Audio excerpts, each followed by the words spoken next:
Urgent assistance. In modern Britain, There's been a big accident.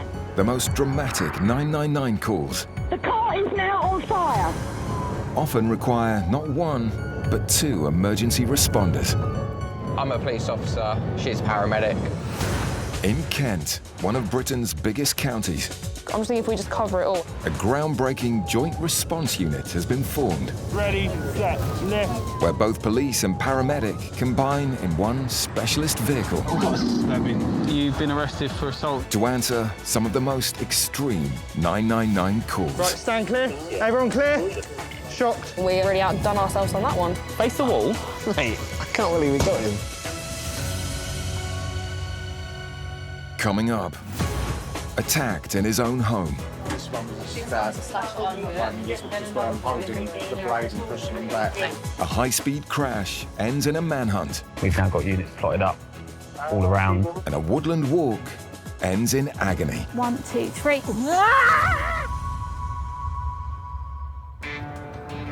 Covering nearly 1,500 square miles of Kent, the Joint Response Unit is on standby for dual emergencies requiring both urgent police and medical care.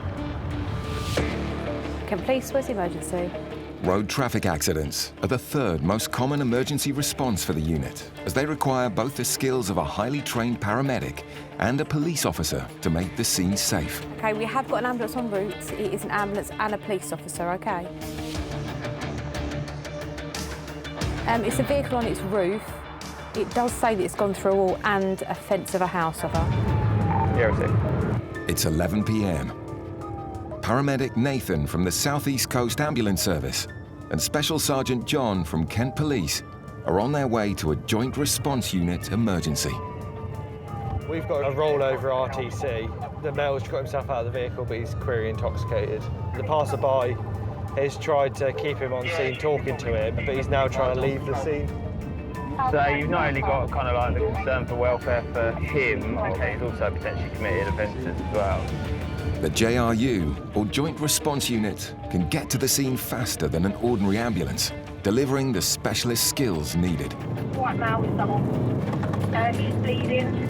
Yeah, if he's gone across those fields, it'll come out the back of the road.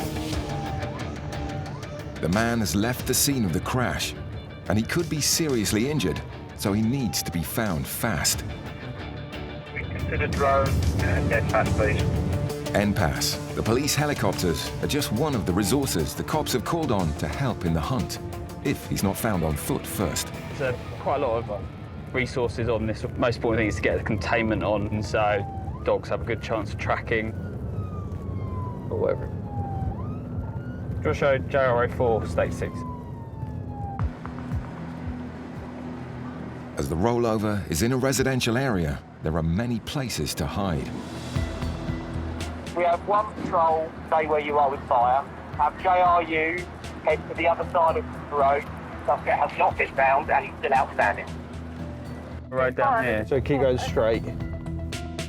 A sergeant is in charge of coordinating the search, and John and Nathan are assigned to a strip of land to the north of the upturned vehicle to help contain the missing driver. Control JRO4. We're plotted up by the railway crossing. We are almost directly opposite where the car's rolled. The drivers ran off. We've now got units plotted up all around. It's a really big area to search. It's obviously pitch black, and we're waiting for a dog unit to come down and to see if NPAS is going to fly for us. 20 minutes after the call-out, All right, the scene outside of the road. Is there trees or something? police believe they've contained the male within a half-mile radius, and the net is closing in. So he's in the orchard. Ahead.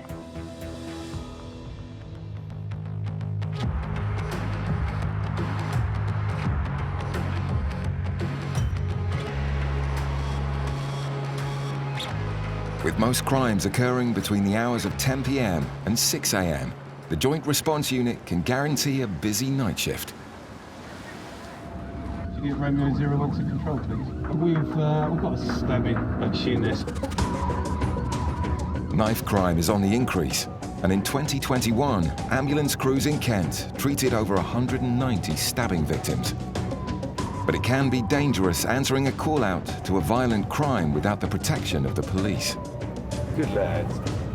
Tonight, on duty with paramedic Chelsea is Special Constable Clive. We've got reports of a stabbing. We believe it's a stab wound to the arm and potential slash to the hand. A stab wound to the arm can be very serious because you've got your brachial artery in there. If it's got that, then you get some very, very serious blood loss. So they've lost more than 2 mugfuls. More than 2 mugfuls for us goes down as catastrophic hemorrhage. A stabbing incident means a fast response is critical because bleeding from an artery or main vein can prove fatal in minutes. Does it say about whether it's spurting or not? Blood spurting or spraying from wounds. Obviously, priority number 1 is going to be making sure that the scene's safe for Chelsea to be able to work and make sure that the victim's safer as well. If we didn't have the JRU, if I was going to this as a normal ambulance, I would not be entering the scene until police are there. So that can sometimes delay getting care to that patient. Perfect JRU job. And especially in this type of vehicle, we're able to travel at a normal response speed. Yeah, these cars go a lot quicker than ambulances. Love that hat at the ready.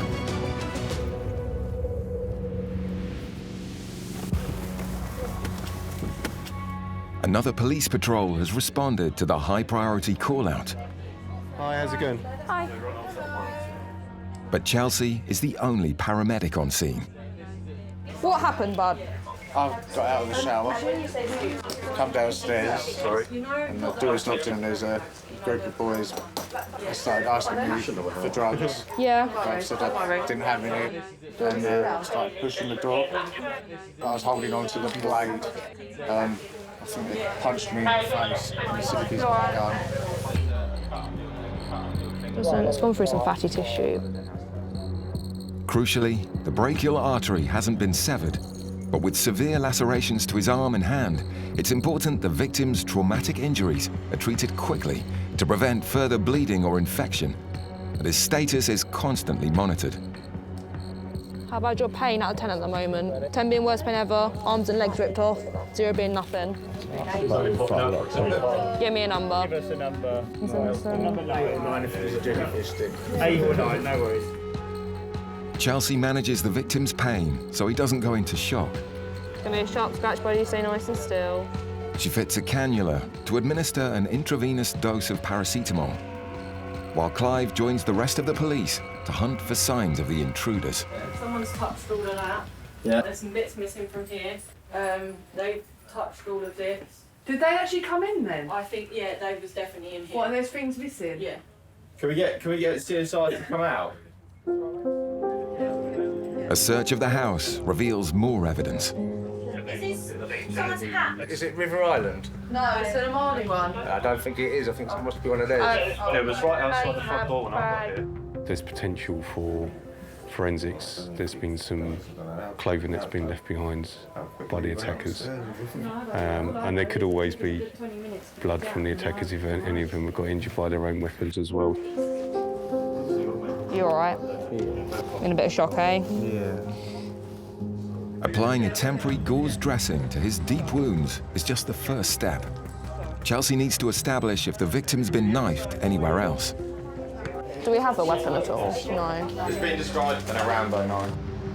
And with the gang still at large, police comb the area as it's still a dangerous crime scene. Where do we think it's going across this field? They directly outside of the road. I think there's trees or something. 3 patrol units, including the joint response team, are closing in on a suspected drink driver who's been missing for half an hour. Special Sergeant John leads a search across the fields. Who's in the orchard? If he's caught, it's critical Nathan, the only paramedic, examines the driver. It's just a case of when we find him, what injuries he's got, and making sure medically he's okay and that he's fit to then for the police to deal with kind of the criminal side of things that's happened. 110, well detained. Yeah, can we have another unit down here? Fortunately, they don't have to wait long. I'll place him under arrest at this time. We'll go check him over. One of the patrols has detained the suspect, but there's a crucial bit of evidence Nathan needs to look at to help assess the full extent of his injuries. If we stop off at the crash, just so I can see the car before we go to him. Looking at the car, you can be able to tell if he was wearing a seatbelt, if airbags have been deployed, whether it's likely he's hit his head on the windscreen. It just gives you a better understanding of what, if he has got any injuries, how he's sustained those injuries. So he has actually rolled it properly. Incredibly, no one else was involved in the accident. But whoever was driving has taken the keys. So his seatbelt's locked out, so it means he was wearing a seatbelt at least. Front airbags haven't gone off, so we'll go have a look, see how he's doing, and then go from there, really. Give me a quick search. Go. Caught half a mile away, the suspect denies driving the car or having anything to do with the crash. Keys? There's given me 3 after the crash. Okay, but you've got the keys to the vehicle, have you? Yeah, I'll do. Sure, no problem. Do you want to be medically checked over? Has you been in a crash? I haven't been in no crash, sir. Have you not? No. No? No. Are you happy if my colleague at least checks you over to make sure that there's nothing that we need to be concerned about? Let's let him check you over. If you think I've been involved in crash, then please do. But I haven't been involved in a crash at all. Even though the suspect appears visibly drunk, alcohol and adrenaline can mask any injuries, so it's important Nathan examines him thoroughly, while John reports in to control. You'll show JRO4, state 6. I've been involved in no crash, so... If you were involved in a crash, would you have been wearing your seatbelt? I would have been wearing my seatbelt, yes. Good. So if I roll one of your sleeves up and do your blood pressure? Yeah, that's fine, sir. Might not roll up. Shall we take... I'll tell you what. I'm not going to run anywhere. I'm not going to run anywhere. Just hold on to it, mate. I'm not going to run anywhere. That's right. Thank you, boys. While Nathan takes his blood pressure, he's suspicious that drink may not be the only factor involved. You had any drugs today? No drugs, sir. No? Your pupils are very big. They're always big, sir. Always that big? Always big. Always really slow at reacting to light as well? Yes. Yeah? Yes. No worries. Well, sorry, sir. I may lie. Once, it's only once, I did do a little tiny bit of gear, and that's it. Was it cocaine by any chance? Cocaine, yes. Yeah, have you had any cocaine today? Only when I left work. Because your heart's going rather quick. It's not. It is? It's not. So it's going 140 beats a minute. Can I do an ECG of you to look at your heart? Yes. Everything's fine. Oh, it's still going a bit quick. Confident they've got their suspect, police will gather any evidence before he'll be taken down to the station and charged. The custody sergeant's just doing some photographs of the car. I've got some if you want them. Oh, have you got some? Yeah. Oh, can we have a look? Yeah. We just want to know if the airbags have gone off. So? No.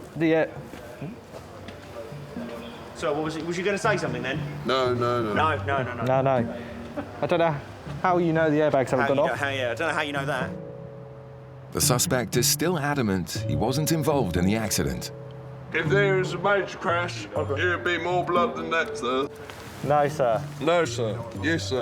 3 bags full, sir. Yes, sir. 3 bags full, sir. Full of what, though? So, He'll be taken to the station and questioned. But having a JRU paramedic check him over has saved a costly ambulance call-out. Have you got any other concerns for him other than... Just a heart rate, really. If custody are happy to accept him the way he is, does he need to go to hospital for the heart, or...? If they're happy to accept him with his heart rate that fast, and potentially cocaine and RTC, then that's fine. Right. He's got no head injury or anything like that. Pupils are just sluggish. Okay, and we think that's potentially because of the drugs, cocaine. yeah. Okay, fine. Drugs and alcohol, definitely. No problems? A custody nurse is always on hand to keep a check on symptoms and provide further care for anyone being detained. When you're moving around, have you got any pains anywhere? no, apart from these that think I'm a bad person. Definitely needs to be monitored. We're giving that advice across to the police, which have passed the custody, so up to them whether they accept him in custody or we'll send him to hospital. Right, let me move this all out of the way. It was quite a good job from the joint response side. We've been able to stop an ambulance having to come down. If custody accepts him, he'll be left to sober up before facing criminal charges. I think it's a successful completion stats. We've got what we think is the drink driver and the drug driver as well, by the looks of it, after Nathan's assessment. No one else is injured. Car's getting recovered now as well, so he's off to custody. Since we're high five. Right, next job. While John and Nathan prepare for their next emergency, Is this definitely the only stab wound, bud? a joint response team are in Sheerness, where a victim's been repeatedly knifed in his home. What, are those things missing? Yeah. Can we get CSI to come out? Special Constable Clive helps gather evidence and make sure the scene is secure for paramedic Chelsea to do her job. You go this way as well. Just make sure that you've not been got anywhere else that you've not noticed. Wonderful, I can't see anything. You have a little stand up for us a moment, mate. It's because of adrenaline, do you know what I mean? It's going to mask a lot of injuries. It's unfortunate for the gentleman, but I think it's good that we had the resources in the area that we're able to get on scene so quickly. So, did you give me a number out of 10 for your pain? 9. A 9? 8 or 9. Okay. It's going up and down. It could have been a lot worse than what it was.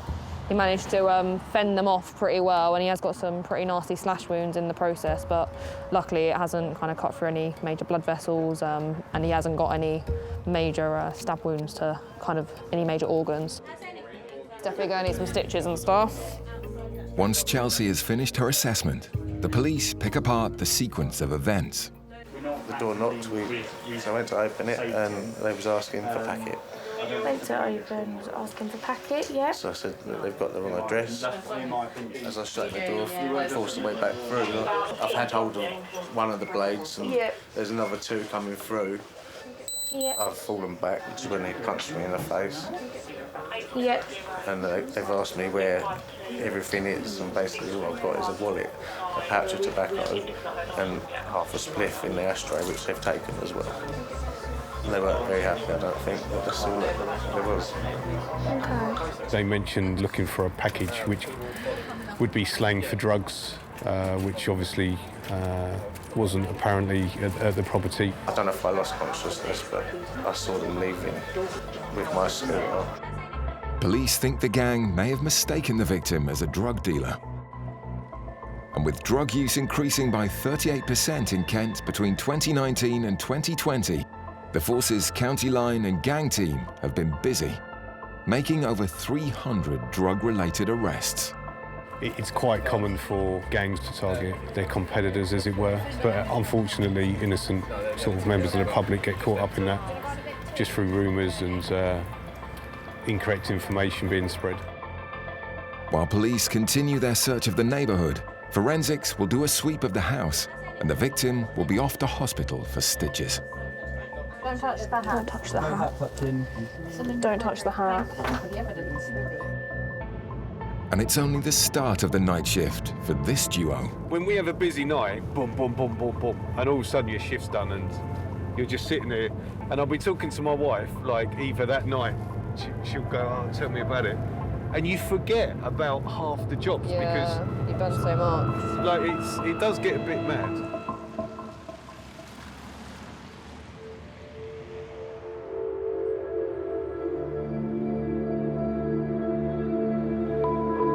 Away from the towns, Kent, the Garden of England, is known for its beautiful countryside and woodlands.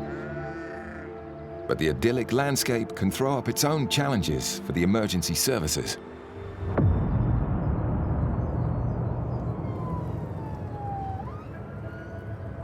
So going to a 53-year-old who has been walking his dog and has fallen over.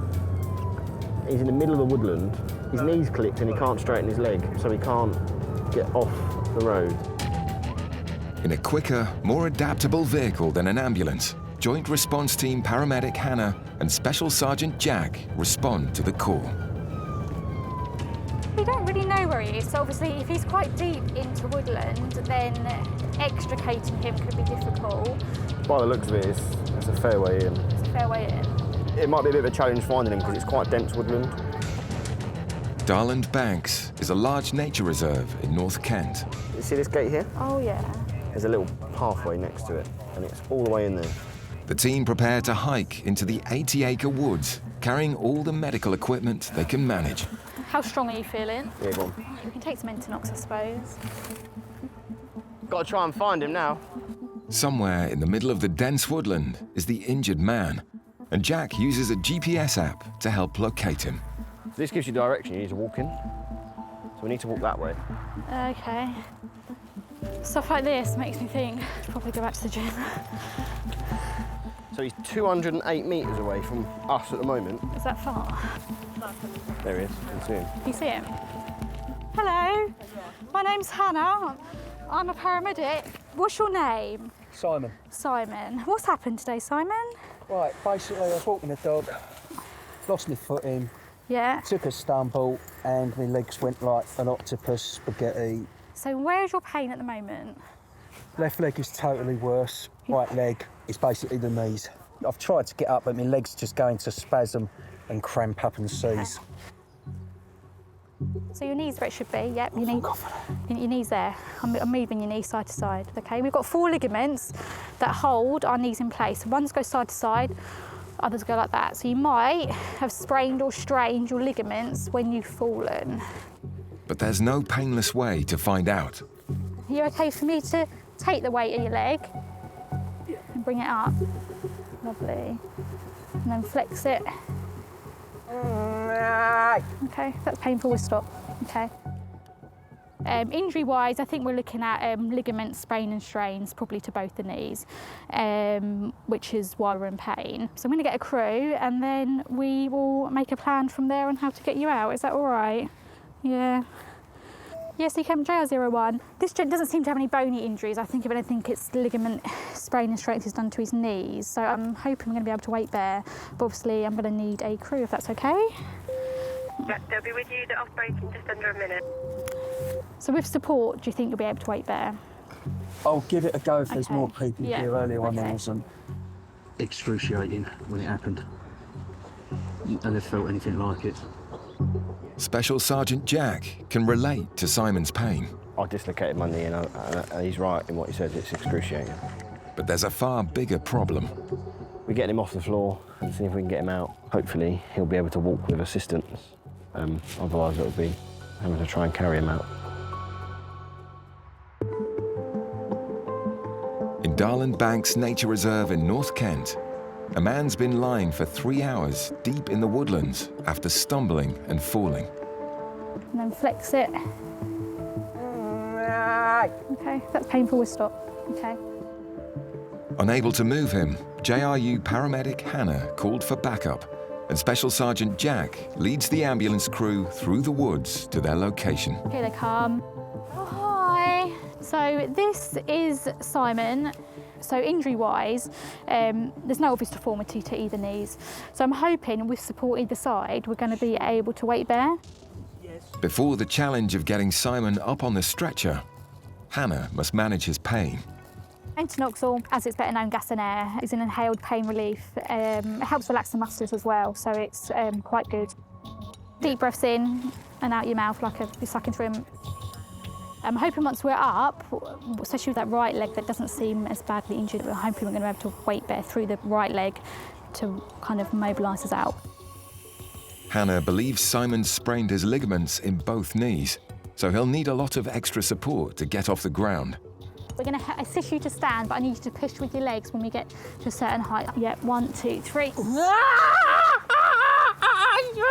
No. No? What's hurting? Is it both or just one? Both. Okay. Relax. I didn't expect trying to weight bear to be quite that painful, but we're going to try again, get him on the carry chair. Right, we're going to go for it. After 5 more minutes of gas and air, Simon is ready to try again. Push the chair in for me. 1, 2, 3, push the chair. There we go. Nuts! You're nuts. Do you want to position it? Push yourself. Always better. Yeah? Obviously, we've got our stretcher there, but we'll bring the stretcher next to you and we need you to weight your belt on your good leg and literally swivel, turn and sit your bum down on our stretcher, all right? Do it. All right, I like it, I like it. Ready? 1, 2, 2, 3. Yeah! You fuck! Yeah! No, don't go back on the floor, God. Oh, jeez, up there. It's crank. Get that in. I can't move my right leg. I know. It's all right, it's coming up, mate. I can't.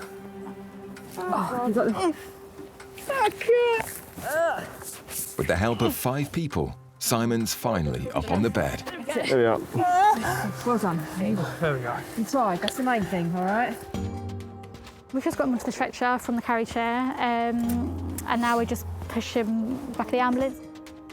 But it's a long push back to the main road. Ready? Which way are we going? This is going to get a bit bumpy because there's tree roots everywhere. It's going to get worse. Another one. I'm never coming up here again. I bet you'll be up here next week once your knee's sorted. Finally, after 10 minutes, they make it to the ambulance. You're in. Sorry I was in such a Don't be sorry, place. it's not your fault. So Simon will be off to hospital, probably have some x-rays to rule out any possible fracture, and then, yeah, go from there. Kent Police, where's your emergency? Romeo 01, go ahead. OK, just take a deep breath. Where's the victim been wounded? At police and ambulance control rooms, all 999 calls are categorised. A C3 ambulance call is an urgent problem like a diabetic issue that needs assessment. Are you on your own? A C2 is a serious condition like a stroke that needs rapid treatment. I'm arranging deployment for you now. They won't be too long at all, OK? But a C1 or Category 1 call needs an immediate response to a life-threatening condition like a cardiac or respiratory arrest. We've got a C1 for unconscious abnormal breathing in Sittingbourne. If there's anyone close enough to assist, please contact control. 01, do you need help on that C1? Yes, please. Thank you so much. Coming through now, Ivor. The JRU teams may be set up for dual emergency call-outs, but they'll also respond to a serious medical emergency if they're closest to the scene. Where's the location? Actually in the street. Yeah. And tonight, it's paramedic Chelsea and Special Sergeant Holly jumping on the Category 1 call, even though only a medic is needed. A C1 at the end of the day could be life or death. It seems like there's multiple different calls for potentially the same person. This has come through as a cardiac arrest. Before that, we were going to a C2 job in the exact same place. However, before we got either of those calls, we were looking at going to a concern for welfare, also for somebody with the same name. So I'm going to have to guess and say it is the same person. Receiving a Category 3 call and then a C2 and now a Category 1 call for the same person means one thing. Their patient is rapidly deteriorating. Joint Response Unit will always prioritise C1 if the point is that there's a paramedic that could get there fast. Sometimes we have been first on scene to C1 calls and the police have had to do CPR whilst we wait for backup. There, just there. Oh, Martin! Hello, bud. Hello, my name's Chelsea, I'm a paramedic. Immediately, Chelsea can see the man is breathing, unfortunately not in cardiac arrest. What's going on? But it's still unclear why he collapsed. Went up the road to have a little walk. Yeah? Come back and it just went bang. You just went bang? Straight on the floor. Do you remember that? Okay. While Chelsea checks Martin's vital stats like blood pressure, oxygen levels and heart rate, Special Sergeant Holly speaks to witnesses. Does anyone know him or? Oh, okay. Oh, okay. Yeah, I live in the flat over there. So I live in here, but I don't know him. Don't know him. He got lots of medical conditions. Oh, how do you know that? Caretaker. Yeah. Pardon? Second time. Second time this week? And when you've had these blackouts before, do you know what they've been caused by? Parkinson. Your Parkinson's. Dizziness and falls can be common for people with Parkinson's. due to lack of balance because of muscle weakness, problems with blood pressure or posture. Luckily for us, he was conscious and breathing, which is obviously the best case scenario. It's just a medical condition that's made him collapse. No other aggravating factors and no danger to us or the paramedics. 01, a patient is conscious and talking, but can I get a crew grade 2, please?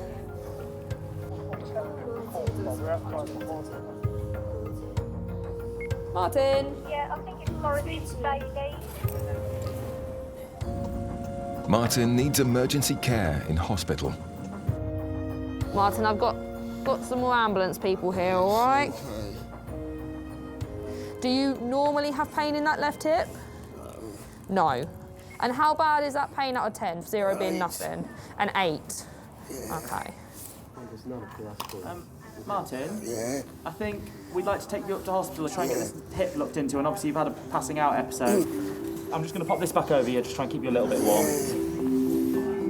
No one knows how long Martin's been laying on the cold concrete. I bet you're freezing. I've got the heating on in the ambulance, so it should be nice and toasty by the time we're... He's lovely, isn't he? He's very thoughtful like that. He's very thoughtful. Oh, sorry, that's my foot. That's my foot. There we are. Cool. Couple of bumps. Pop your head up for me. I'm just going to swap out. This isn't as comfy. Put your head back down. Is that okay? I'm going to jump out. Yeah, do you mind? After 3 different 999 call-outs, Martin's safely off to hospital for a thorough examination. All right. And the crew head off to their next job. 01, sorry, I never updated you earlier. We really outdone ourselves on that one. 2 jobs for the price of 1. It was 3 jobs, so I'm well impressed with you. 3 jobs in 1 hit. Outstanding work. You got a key for your up though? Let's see what we can achieve. Awesome. Thank you, my love. Take him out. Kent, the gateway to Europe, has a network of over 5,000 miles of public roads and is home to 4 major motorways. But an accident on one of these key arteries often requires a combined police and paramedic response.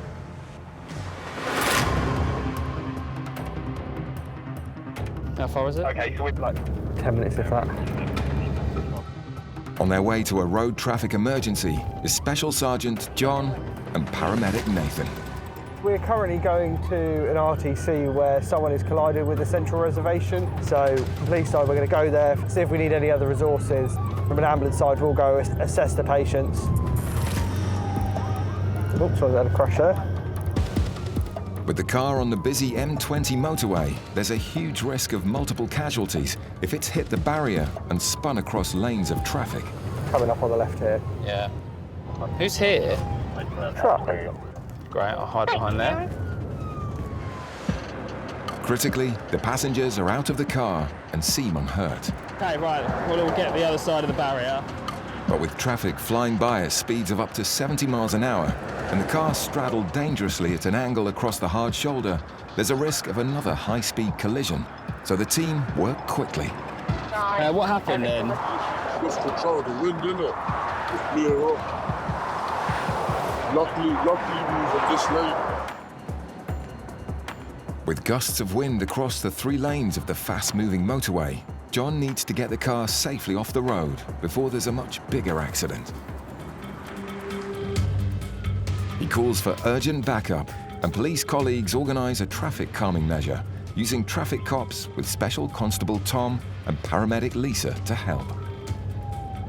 Going to put a rolling road in just to give the crews there a bit of protection and obviously members of the public a bit of protection.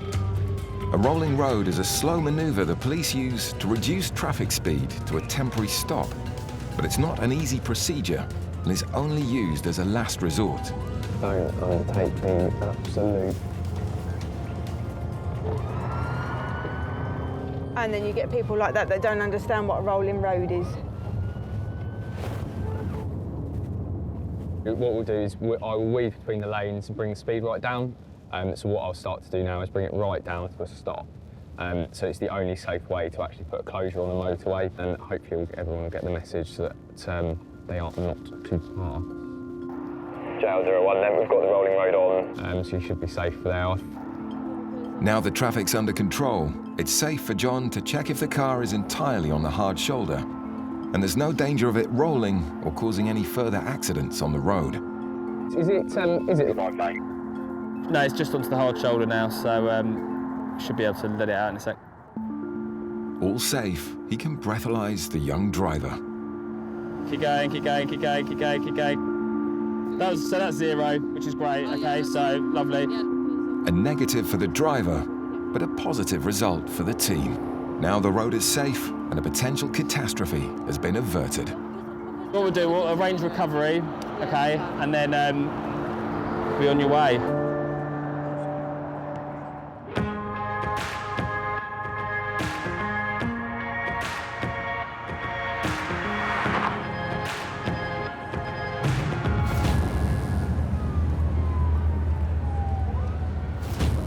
Compared to regular ambulance staff, paramedics are degree-level medics with more highly skilled training and expertise in critically ill and injured patients. We are off to a grade 1 backup for a confirmed heart attack. There's an ambulance crew on scene. They've done an ECG. They've determined it's a confirmed heart attack. We've been requested to come along for paramedic support.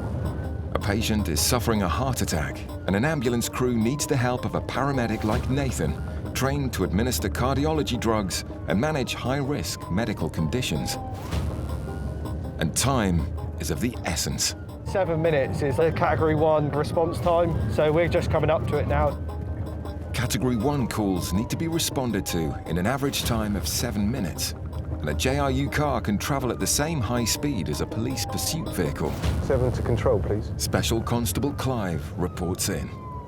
Yeah, CCAM's got a C1 confirmed cardiac arrest. We're just backing up a ambulance crew at the moment. With the risk of his heart attack progressing, the patient needs to get to hospital urgently for life-saving treatment. What's your name, sorry? Billy. Billy. Billy. Pain out of 10 at the moment. It's painful. Painful, that's fine. Oh, you leaving it? Leave it. Came on about 8 o'clock. Yeah. Crushing pain. It radiates down to his back and down his left arm. I got home from work. I just didn't feel good. Yeah. Oh, you know, it always takes your breath away. Just going to get a line in quickly. With no time to lose, the first step is to fit a cannula, which Nathan will use to administer life-saving medication. Keep the arm nice and straight for a sec, sorry, mate. And every minute counts. Did you say I was having a heart? So it looks like you are, yeah. A heart attack can be life-threatening. It could lead to a cardiac arrest, which will obviously lead to death. Where's the tingling? My toes. So just try and slow that breathing down for us. With a blockage in your heart, time is critical.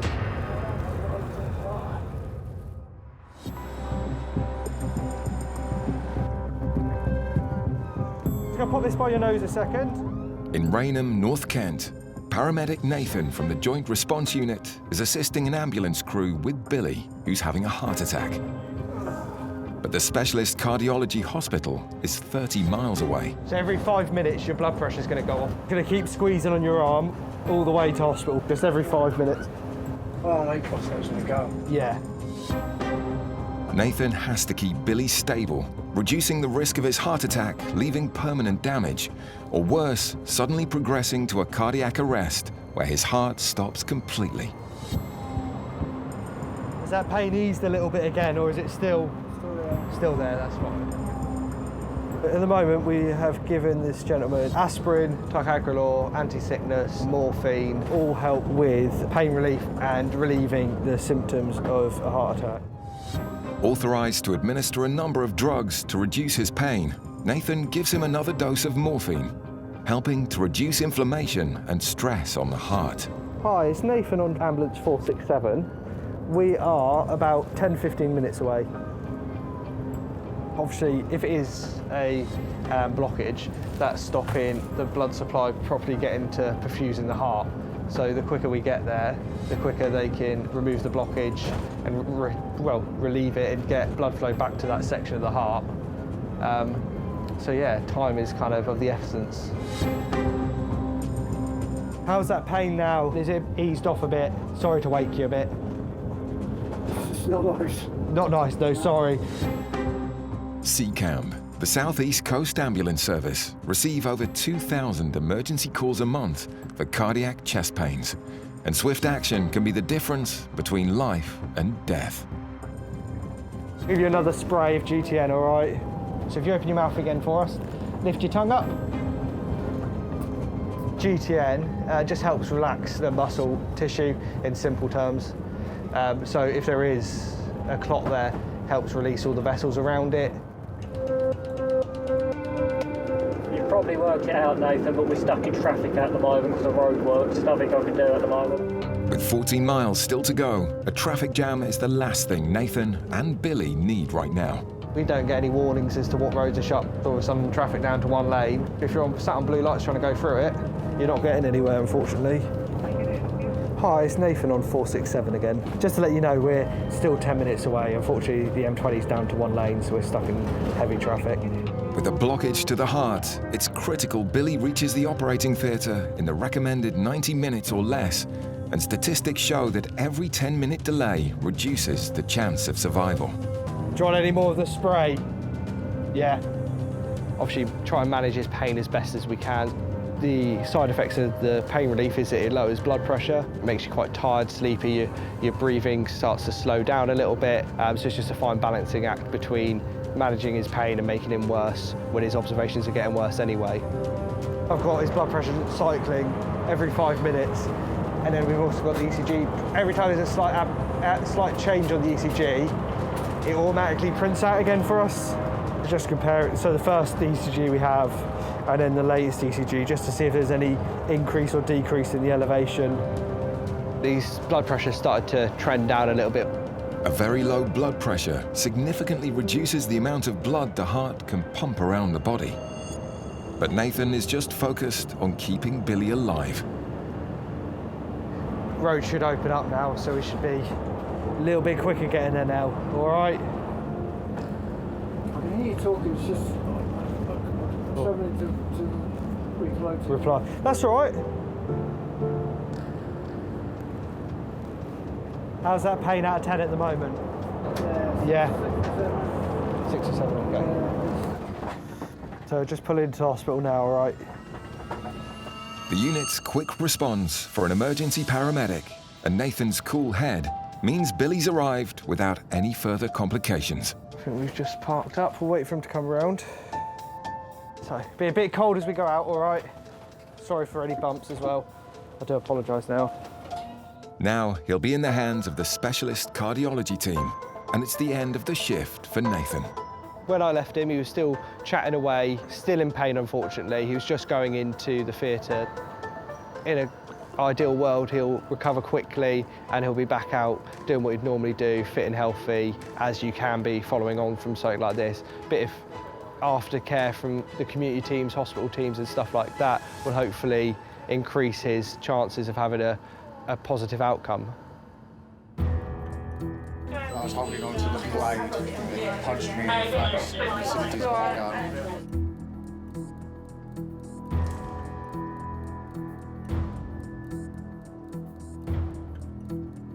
One, two, three.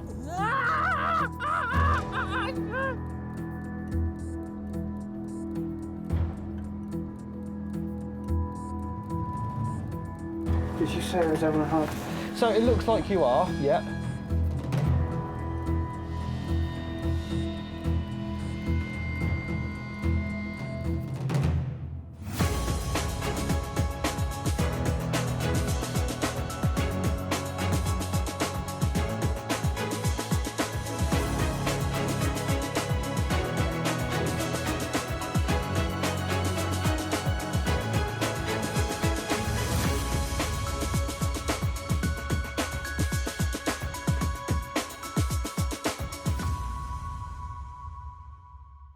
Police! Urgent assistance. In modern Britain, There's been a big accident. the most dramatic 999 calls The car is now on fire. often require not one, but two emergency responders. I'm a police officer, she's a paramedic. In Kent, one of Britain's biggest counties, I'm just thinking if we just cover it all. A groundbreaking joint response unit has been formed. Ready, set, lift. Where both police and paramedic combine in one specialist vehicle. You've been arrested for assault. To answer some of the most extreme 999 calls. Right, stand clear. Everyone clear? Shock. We already outdone ourselves on that one. Face the wall. Mate, I can't believe we got him. Coming up. Get here now. A car thief, armed and dangerous. What have you got in your pocket? My pocket. Got a Stanley blade on him. A driver in distress. What's happening? If you come with me, I'll show you. And a high-speed collision puts lives at risk. The driver of the BMW is very lucky to be walking away.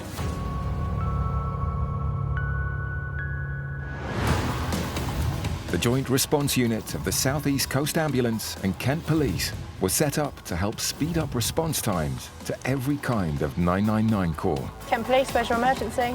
From violent assaults Where's the victim been wounded? to road traffic collisions. I would get someone out as soon as I can. Using state-of-the-art high-performance cars fully equipped for police officers and paramedics. And with a top speed of 125 miles per hour, the JRU get to certain call categories on average 20% faster than standard ambulances, What if we could send police and ambulance for medical support, please? which saves both time Right, stand clear. Everyone clear? and lives.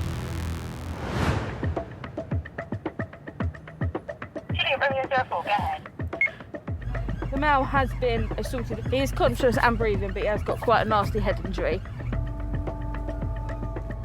Paramedic Jordan and Special Sergeant Hannah are responding to an urgent call.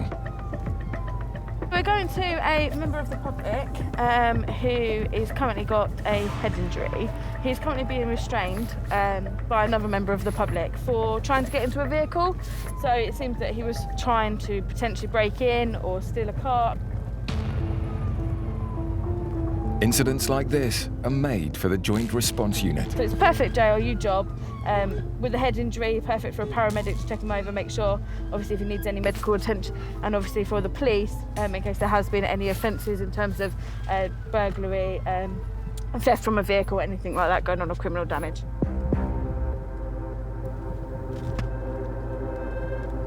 Another police unit is already at the scene, Hiya, guys. but Jordan is the first paramedic to arrive.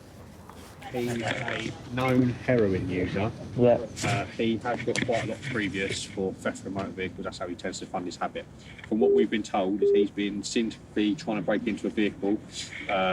He's then being chased by the person whose vehicle it is, and then they've restrained him. Seems like they've been a little bit vigorous in their level of restraint. Are they still here? No, they've gone in the vehicle that was attempted broke into. He hasn't moved from this position. So was he talking to you when you first arrived? No. Was he like No. this? The injured man could be unconscious due to his head injury, but drugs may also be involved.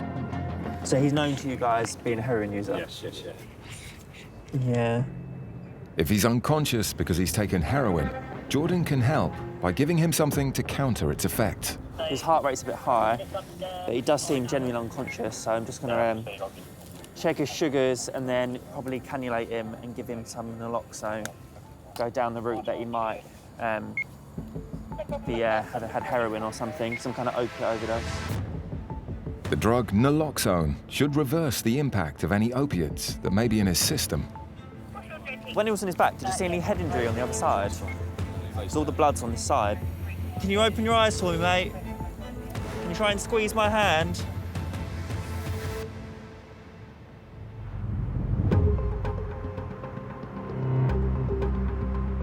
"20 miles away in Dartford, Special Sergeant Kevin and paramedic Aisha are responding to another call for help.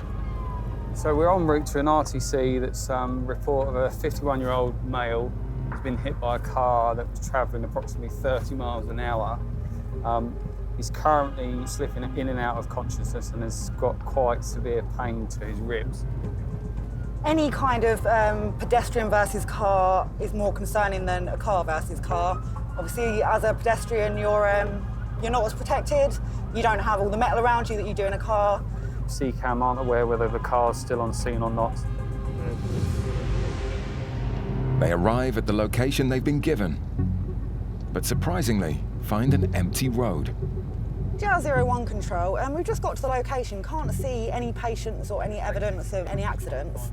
Just want to see if there's any other information regarding location. One moment. I think the patient actually was involved in an RTC earlier, has gone home and is inside the property. Oh, okay, so this hasn't just happened? Okay, we're outside so I can just knock. It's a friend that's called, so we think that maybe they might be one of these properties, so we're just going to have a knock and see if we can find out what's gone on. Hello? Hiya. Hello? Oh, yeah, I'll just go get it. He's in and out of sleep. Tell me exactly what's happened. I walked out behind my dad's car. Yeah. And as soon as I walked out, bang, for it. Okay, So... so... spun him round. That knee hit him first. Right. Spun him round in a circle. And did you hit the floor? Yeah, the floor. Okay, so I'm just trying to gauge how the vehicle's hit you. Did it hit your face on the side? On the side. So on this side, and then you on that side, and then. I know, darling, but we need to do this in a certain way, okay? I need to make sure that there's no other injuries that you're not feeling at the moment. Can I lift your top up and have a look at your chest? I just need to feel around your bones, all right? While Aisha treats her patient, Kevin starts his investigation into the incident, which is starting to look like a hit and run, a serious criminal offence. I'll have a wander around, just see if we can see anything. We just need to establish what's happened or what the van is, if I can find any Ring doorbell that can identify the van, because we've got no details on that driver. My knees broke. I swear to God, something's not right. With the man clearly in distress, Aisha has called in an ambulance. You're going to be all right, Tony, OK? We're going to look after you. It's all right. I'm all right. Always be all right. Yeah. There's nothing to worry about. When we panic, you can panic, all right? So he's got some pain in his ribs at the moment. Doesn't feel like they're broken, but might need an X-ray. The main pain that he's complaining of is in his knee, so we need to get a proper look at that. So in order to do that, we need to cut his trousers off. With that kind of speed, he's going to need to go to hospital at the end of the day to have a proper check, because it's quite significant being hit at 30 miles an hour as a pedestrian. Whereabouts in your knee is the pain? Or is it just the whole knee? All right.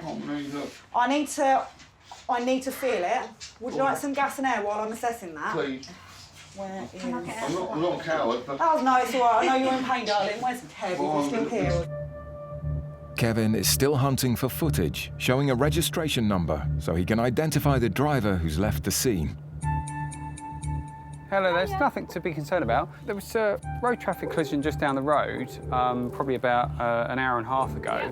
The vehicle that hit the pedestrian came this way. Do you think your camera would have picked up anything I could have a look at? It seems the homeowner may have the vital footage. Yeah, it's quite a good view, isn't it?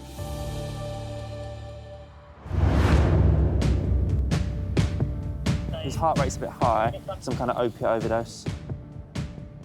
The JRU team are dealing with an unconscious man who's reported to have attempted to steal a car and is a known heroin user. Can you open your eyes for me, mate? Can you try and squeeze my hand? I do think it is probably drugs. Right, bit of a scratch. Obviously, preserving his life, I think, is the main priority at the moment. And then we can deal with any sort of offences later on. A heroin overdose can be fatal, and the team have moved fast to inject the man with a medicine called naloxone that should reverse its effects. And hopefully that should make him more arousable. But so far, it's not working. And he's a known heroin user, so I've given him 2 doses of naloxone now, 1 IM, 2nd IV, and obviously just seeing if that will rouse him. He's tolerating an OP.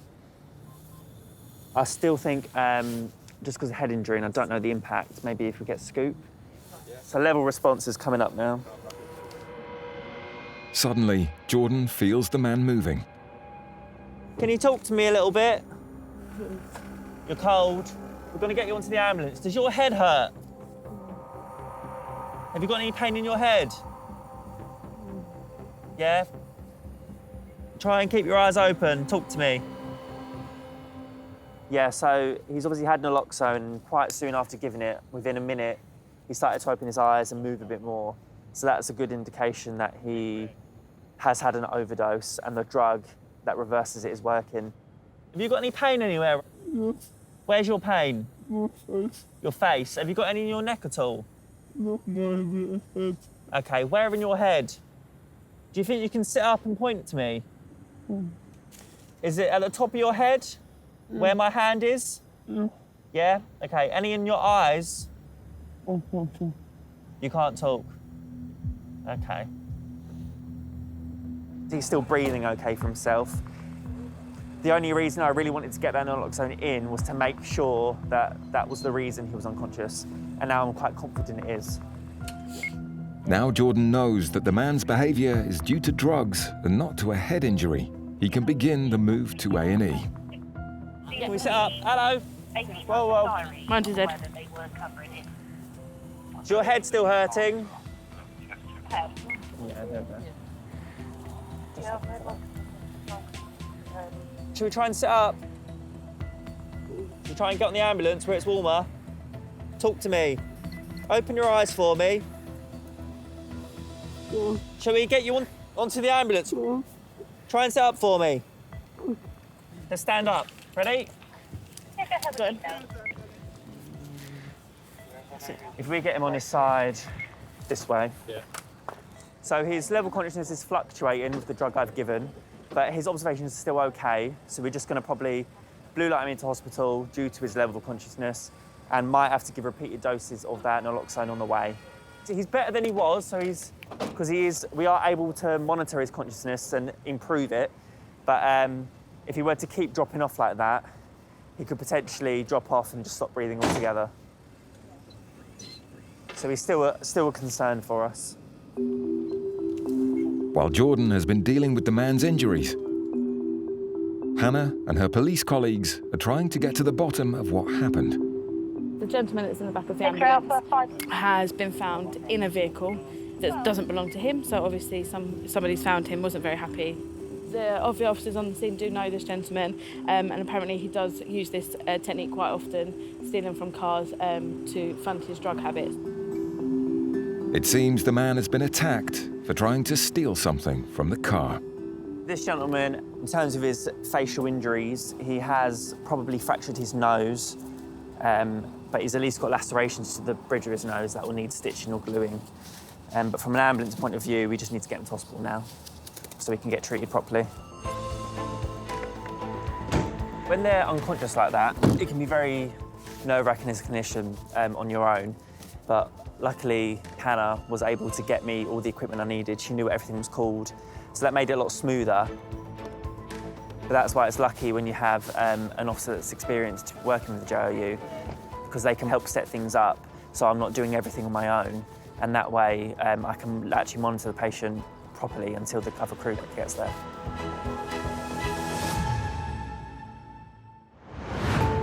In Dartford, Special Sergeant Kevin is investigating the claim that a man has been injured by a hit-and-run driver. The van's driven down this way. His search for clues has led him to some video evidence footage of the accident taken by a neighbour's doorbell camera. Now, at the moment, I saw a van matches the description, but unfortunately, I can't see that it was involved in an accident. It just looks like it pulled out from the house just up the road.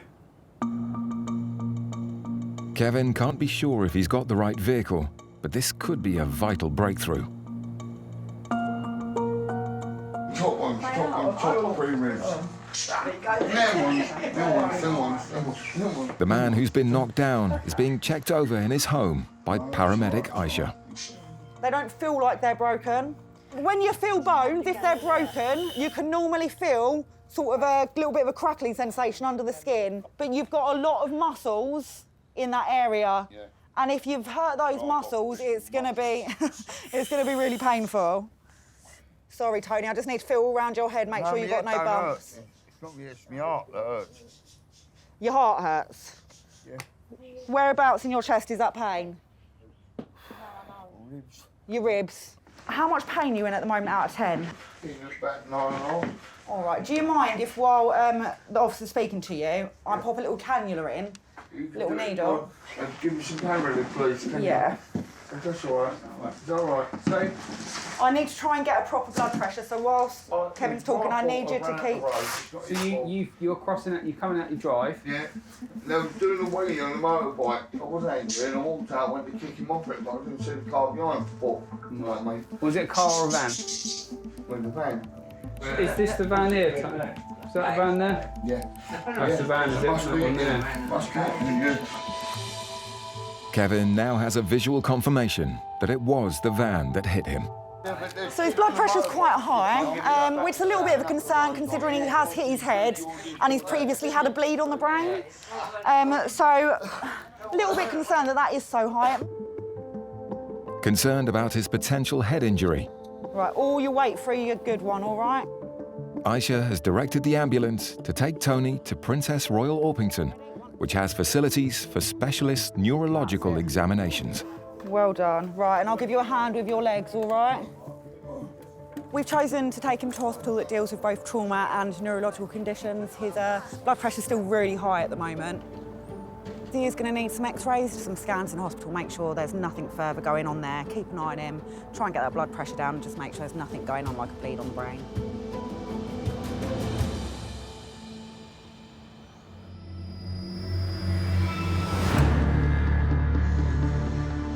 Road traffic accidents involving pedestrians will often end up in a 999 call. But head-on collisions between cars can also lead to life-threatening injuries. Special Sergeant John and paramedic Alex have been called to an RTC. One 18-year-old and one 30-year-old head-on collision. One patient has chest injuries. The notes that we've both got sound like it's quite a large RTC with probably quite a bit of damage to the car. Kent is one of the most dangerous counties for driving in England, with over 50,000 reported accidents in the last 10 years. Yeah. You can see the car here, it looks fairly damaged, side impact as well. So we'll grab some kit and go and check them over. It's such a serious collision that several police units have been called to assist with the aftermath. I mean, like, big chunks of metal that's come off of this. Yeah. It's just shredded it. One of the drivers is reported to have been hurt in the crash, but it's not known yet how badly. The other is refusing to be assessed. As the first paramedic on scene, it's vital that Alex sees both drivers immediately, as there could be serious injuries.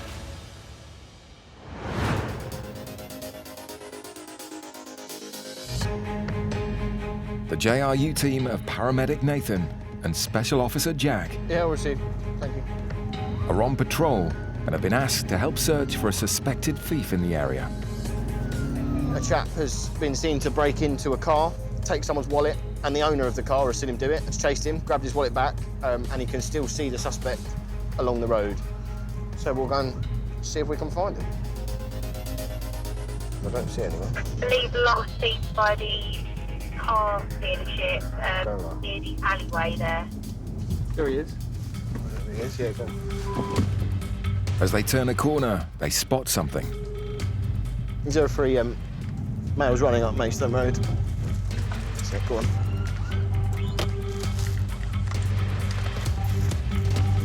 Oi, stay there. Get here. Get here. Get here. Jump over here. That's my mate. Are you sure? Are you sure? Stay there, stay there, stay there. That's my mate. You sure? Yeah. All right. But the man they stopped isn't the thief. He's one of the good guys, a friend of the person whose car was broken into. The victim's friends are out having a look for him, and he matched the description to a T. So as we pulled up, luckily his mates were there and said that it wasn't him. The thief may still be on the run, but at least the victim of the robbery managed to take a picture of him as he ran away. Go on, let's have a look.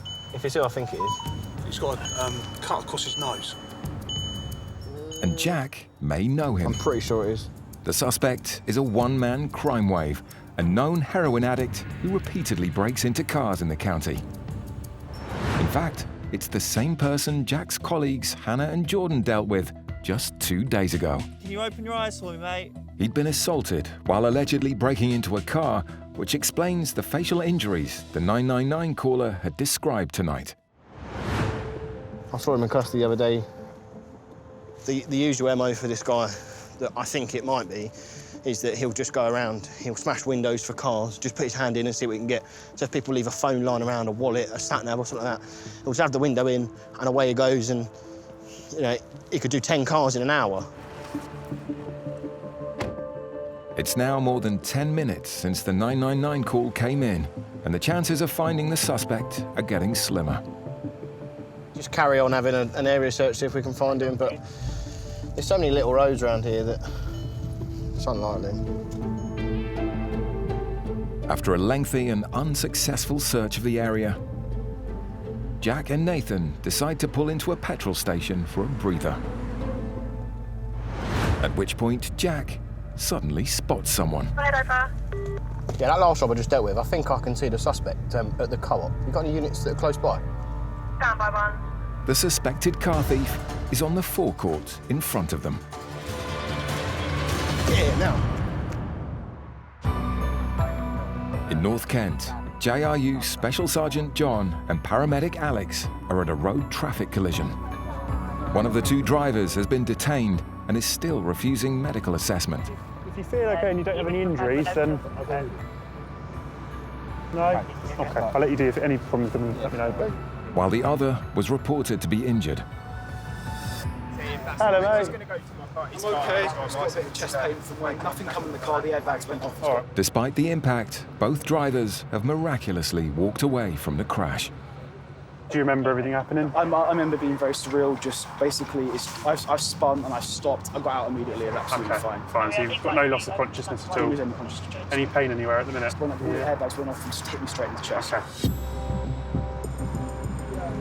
Whilst Alex checks over the young man, John goes to inspect the damage to the other car, whose driver is alleged to have caused the accident. The driver of the BMW is very lucky to be walking away. Yeah, very fortunate. So I think this is probably quite a high-speed collision. Suspecting he may be over the limit, the driver of the crashed white BMW is now being breathalyzed. It hasn't worked, all right. So the time is 23:50. Okay, at the moment I'm arresting you failing to provide specimen of breath. Yeah, okay, so you can actually say anything. Well, I've asked him to provide a specimen of breath. He's tried it on 4 occasions where he just seems to be extremely struggling with just following basic instructions of blowing out onto the breath test. But personally, I think you're drunk. Okay. So I've arrested him for failing to provide. Okay. You want to chuck me your hands, mate? All right. I can smell alcohol on him. He said he's had an alcoholic drink. Or either try another breath test back there, or use other means, either urine or blood, basically. As the driver of the BMW is arrested for failing to provide a specimen of breath, the Corsa driver is still being checked over by Alex. Take a deep breath in for me. Does that hurt at all? Whereabouts is it hurting?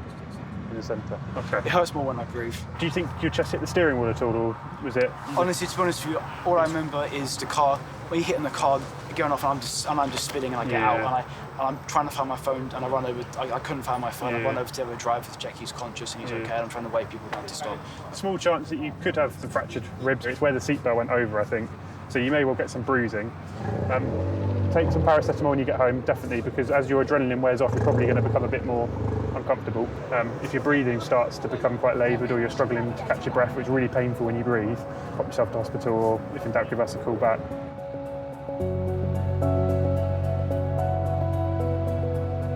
For Special Sergeant John, there's still work to be done. We've now got to start the clean-up, which is going to involve recovery, coming down, taking both the cars, because at the moment the highway's closed. Even though the time of night, it's still causing a bit of traffic. The driver of the BMW is very lucky to be walking away. I mean, you can see that he's taken out a lamppost as well. All the airbags seem to have been deployed on the car, and you can see where he's collided, and it's probably a write-off of a rather nice car.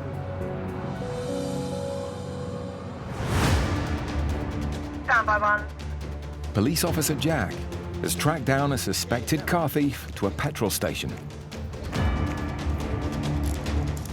Right, you're under arrest on suspicion of theft of a motor vehicle. You don't have to say anything may harm the offence when there's no question. To prove he's the thief, Jack needs to search him. Wait, what you got in your pocket then? Nothing in my pocket. What have you got in your pocket? Nothing in my pocket. No. Well, stop struggling then. No, before, no. No. Stop. Stop struggling then, because you're going to get put on the floor.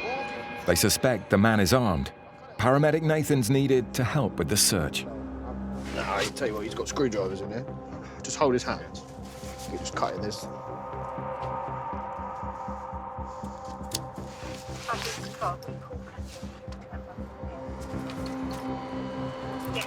Screwdriver. Pliers. The suspect is well known to Jack as a serial car thief. How many times do I have to meet you like this? You break into cars and we catch you. Are you breaching your bail as well? You are, aren't you? So we just pulled over to have a drink after that job, just to have a little break, really. And then just so happened that he's chosen the wrong co-op to walk past. Jack's gone and arrested him for going equipped and everything else that he's been involved in. Apparently he's known to break into cars quite frequently. Stand up. Yeah. Watch your head. I want an ambulance, please. I've got a paramedic here. What's my head, please? What do you want me to do to your head? Someone in, I don't know what's the code. Punch you in the head. What's the code this? Metal? Yes, in the hand. Oh, okay, and hit you in the head with metal? Yeah. Yeah? Do you use crack, do you? Do you use crack? No. What do you put in there then? It's a crack pipe. I put car. Keep your hands out your pockets. Yeah. Too many police looking for me. Well, stop breaking into cars then. No. Too many police running over me, arrest me. Well, stop breaking into cars then. Well, the time is 23:22 and you're further arrested for going equipped to steal, okay? Because I found pliers. I will not buy what. No, you're not. No. My money. No. How do I know? It's not your money. Yes, somebody else's bank card. No bank. Cash. I go cash. No. Not having it. Sit down. I'm not running. I know you're not going to run. Because I'll catch you. A police unit arrives to take the suspect away. Can we just sit him in the back of there? Nathan's going to check his head. As soon as Nathan's given him the once-over. He's got in a scuffle with someone, isn't he? Once he's in the car, the suspect claims his injury has worsened. What are you doing? Oi, sit up. Oi. Sit up.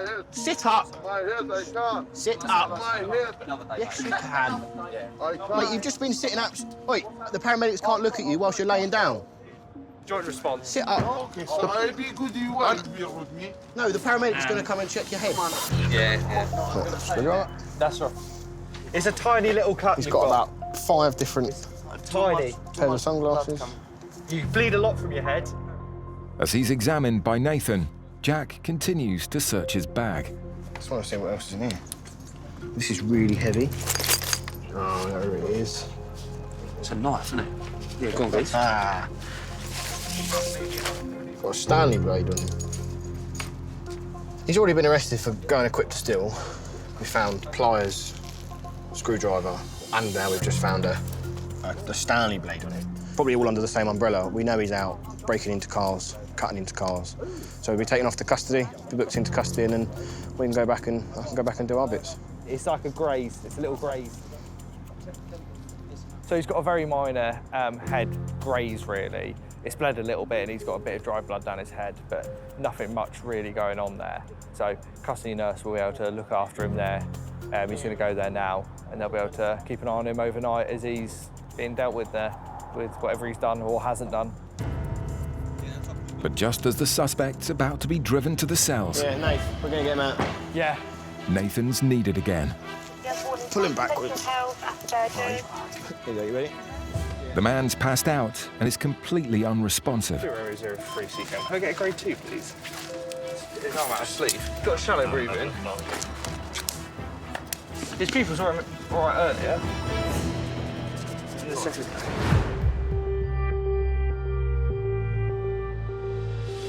With drink drivers causing more than 200 deaths on UK roads each year, the JRU teams are constantly on the alert for people driving over the legal limit.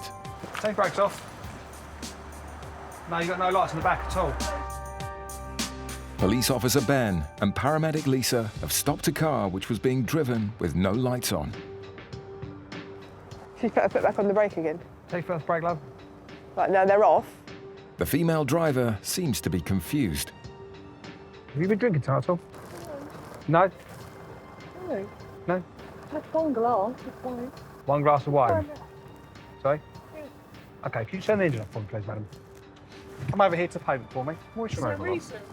Well, the fact you're driving no lights on and I can smell alcohol and you tell me you've had a glass of wine. So what I'm going to do, I'm going to require you to provide the sample of breath for the purpose of a breath test. If you fail to do so, or refuse to do so, it may make you liable to arrest the prosecution. Do you understand that? Yeah, any medical reason why you cannot supply with a sample of breath? No, None at all, OK. Right. Take a deep breath and blow for me, please.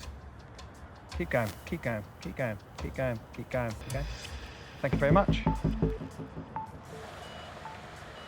OK, the result was 76. At this moment in time, you're under arrest.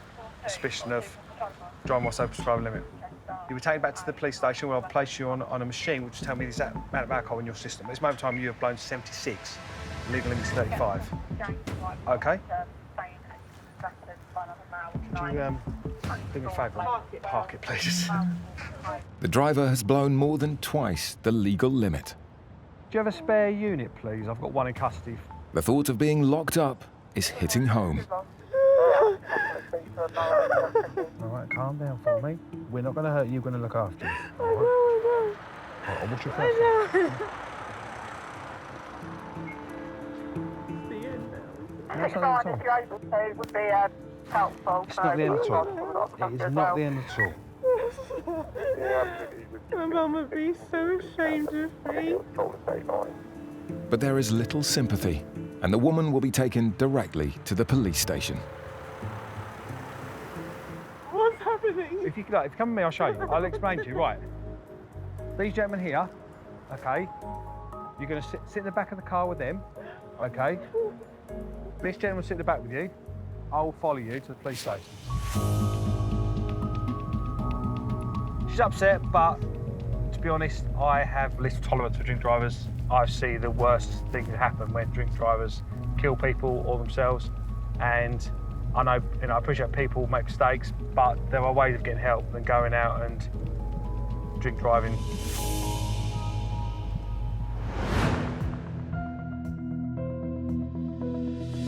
His arm out of sleeve? Yeah, he's got a shallow breathing. A man arrested on suspicion of theft has passed out as he was about to be taken into custody. You've got good pulses, so... Say again? Got good pulses. Was it a crack pipe, did you find? Yeah. It's the same man another JRU team dealt with 2 days previously. So he's known to you guys being a heroin user? Yes. Yeah. After he was allegedly beaten up by someone who caught him breaking into their car. Yeah. He has got quite a lot of previous for theft from motor vehicles. That's how he tends to fund his habit. His pupils were all right earlier. 5 minutes after he first passed out, paramedic Nathan has managed to rouse him. Oh, you're back with us. What happened? Where'd you go? Hello, mate. Keep your arm still a sec. Yeah, keep your arm still, mate. Keep your arm still. So just checking him over, see what's going on, see if we can figure out why he went unconscious. All his checks come back absolutely spot on. So just waiting for another blood pressure to come back just to make sure it's not an abnormality. He's taken some drugs before we've got here. Did have a crack pipe on him, so... He's spinning. Can you see stars? You gonna be sick? You're gonna be sick. Alright, yeah. A little bit. Have you taken heroin tonight? No. Sure? It makes a big difference to your medical treatment. Listen, if you have taken heroin, just tell us. You're not going to get in any trouble for that. I know. You know, yeah? Yeah, Have you taken any? No, I don't take. What have you taken? Nothing. Oh. Even though the man's denying taking heroin, Nathan suspects he has. Sharp scratch. Nice and still, nice and still. So we're going to give him an anti-sickness, just because we're retching quite a lot. See if that helps with that, hopefully. And then give him some pain relief as well. So he's been assaulted, hit around the head. He was absolutely fine. Was about to go to custody, and then went unconscious in the car. Well, keep yourself still, keep yourself still. There we go. That's it. It does appear that he genuinely was unconscious for a short period of time. Yes, he's under arrest, but, you know, we've got to look after him as well. We know that he uses heroin, so the likelihood is he could have just used heroin just prior to his arrest, which is what's made him have this turn. We're going to go to hospital. We're just waiting for the ambulance to come. Nathan administers Narcan, otherwise known as naloxone, a medicine that rapidly reverses an opioid overdose. Nathan's fellow paramedic Jordan did exactly the same 2 days ago. Just going to give him some naloxone. When he found the man unconscious. Your pupils were very little when you stopped responding properly, and your breathing went a bit slower. Yes, that can go down to police dealing. I'm just going through his property and bagging it all up for the evidence. Screwdriver, wire cutters, torch, bank card in somebody else's name that's not his, umpteen pairs of sunglasses. The suspected thief needs to go to hospital before he goes to custody. So he was put under arrest, and then in the back of the car he went unconscious for like 2 to 3 minutes, but like proper unconscious, wasn't responding. Yeah. You sure you're comfortable down there? You don't want to sit up? So he's going to A&E now to try and get to the bottom of kind of why he's gone unconscious. He's still under arrest, so once he's done there, he'll go down to custody and be sorted out there by the police. So, yeah, all in all, quite a good job.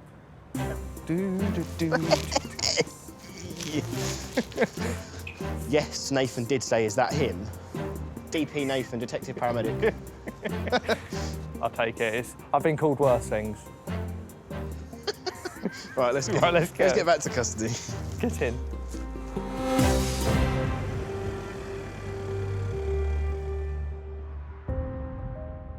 In the UK, there are more than 2 million people aged over 75 living alone.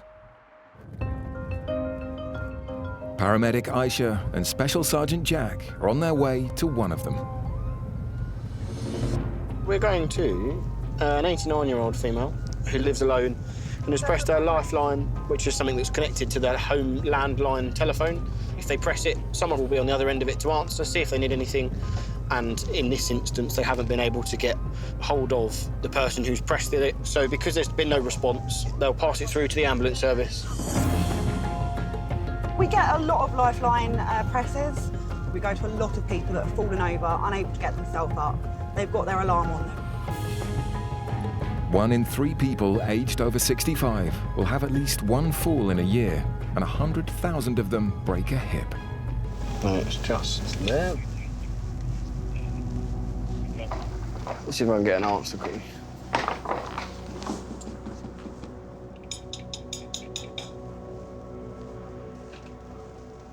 Hello. You're right. Ambulance is here as well. Oh, right, okay. The patient's daughter and son-in-law have arrived just minutes before Jack and Aisha. Sorry, darling. Have you got any pain anywhere? No. OK, darling. I'm just going to step over you and feel your wrist, if that's OK. OK, well done, sweetheart. And when did you fall? How long ago? Was it when you pressed your lifeline? About 9 o'clock, I suppose. OK. And you haven't got any pain in your neck at all? No, it's been aching anyway. Right, how much strength do you have in your legs? Not a lot. We're going to do most of the work. So that right leg, I need you to bend it at the knee for me and get your foot as flat as you can. And then Jack's going to put his foot in front of yours so they don't slip. I don't know why. I wanted to go to the pad out of the wardrobe and I slipped. Right, so... You're going to hold on to me and not the radiator? Yeah. Hold on. 3. 1, 2, 3. We've got you. We got you. That's it, have a hurt. Don't slip hang on a minute, we're going to do the Stay same thing again. Stay there, stay there. We're going to get you a chair with a back on it, all right? You stay there. Thank you. Now Iris is off the floor. That's better. We can see your pretty face now. Aisha can begin to check her over and find out what might have caused her to fall. Right, sweetheart. Is it OK if I do some observations on you? Your pulse, blood pressure? Yeah? OK, yeah. Iris, are you feeling breathless? Be honest with me, darling. I do get a bit breathless. Okay. Iris's breathing difficulties might mean something more serious is going on. So, sweetheart,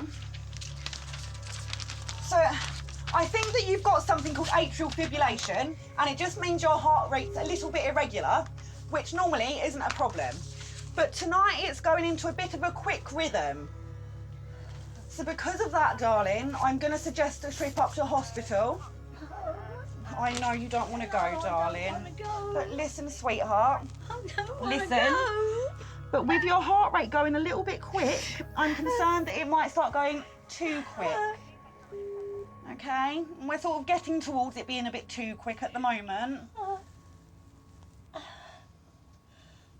don't want to go. I know you don't, darling. We need the hospital just to give you some medications to slow that heart rate down, and then they can send you home with some antibiotics. They won't keep you any longer than they need to. You all right? Persuading elderly patients to go to hospital is often the tricky part. Jack helps Iris into her living room, which is more accessible for the ambulance crew that's been called. Her heart is going far too quickly. That's not giving her heart a chance to completely empty the blood from the top chambers to the bottom chambers and into the body and the lungs. You're right, sweetheart. 18 minutes after they're called, the ambulance crew arrives. What made me think there was something more going on, she was sitting there very breathless. And so blood pressure has dropped.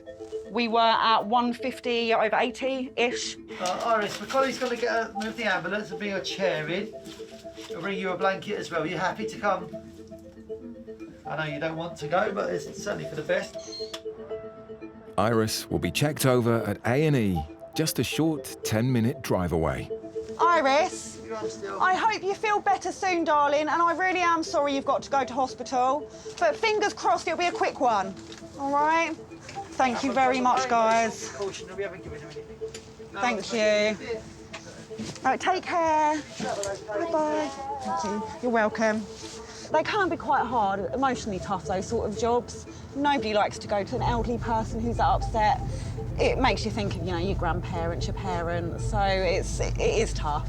But ultimately, we've done the right thing, you know, kind of bringing her around to the idea of going into hospital and just making her understand the necessity of it. They won't keep you any longer than they need to.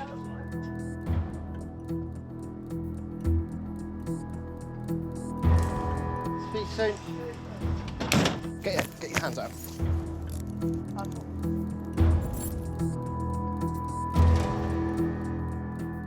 Can we sit up? Whoa. Let's stand up. Ready? Good. How much pain are you in right now? Okay. It hurts more when I breathe.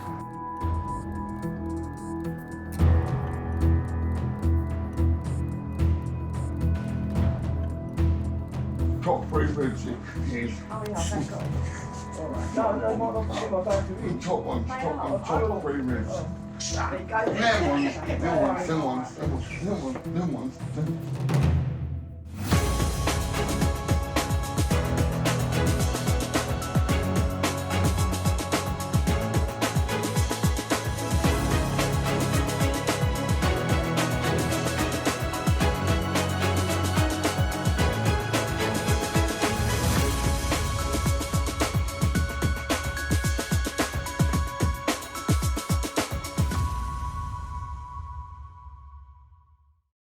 Police! Urgent assistance. In modern Britain, There's been a big accident. the most dramatic 999 calls The car is now on fire. often require not one, but 2 emergency responders. I'm a police officer, she's a paramedic. In Kent, one of Britain's biggest counties, I'm just thinking if we just cover it all. a groundbreaking joint response unit has been formed, Ready, set, lift. where both police and paramedic combine in one specialist vehicle You've been arrested for assault. to answer some of the most extreme 999 calls. Right, stand clear. Everyone clear? Shocked. We already outdone ourselves on that one. Face the wall. Mate, I can't believe we got him. Coming up, a driver found unconscious at the wheel. His pupils are not moving at all. An escaped cow causes havoc. I don't want it to run at me. And a race for a baby in serious trouble. That's a C1 for a paediatric fitting. Kent's Joint Response Unit saved time and money by having dual emergency services in one high-performance response car. JR01 Control, being asked to attend a police CAD in Dartford. Could you pop it through? Since 2019, the unit's responded to over 12,000 incidents requiring urgent police and medical assistance. Just putting that through now, over. Amazing, thank you very much.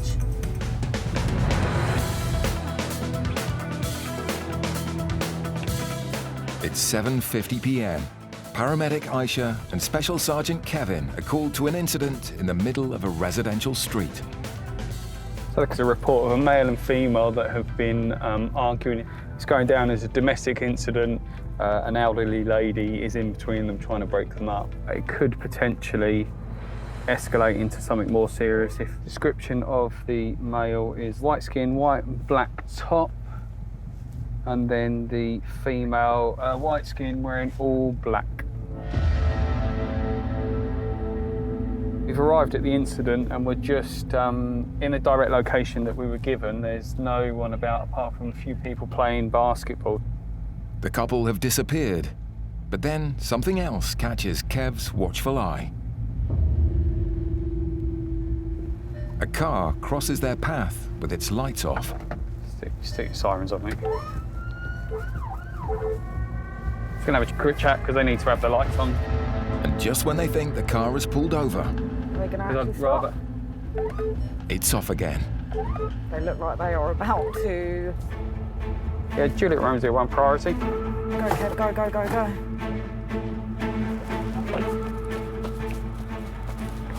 Stop! While Special Sergeant Kev chases on foot, Juliet Romeo 1 priority, mate, I'm making off.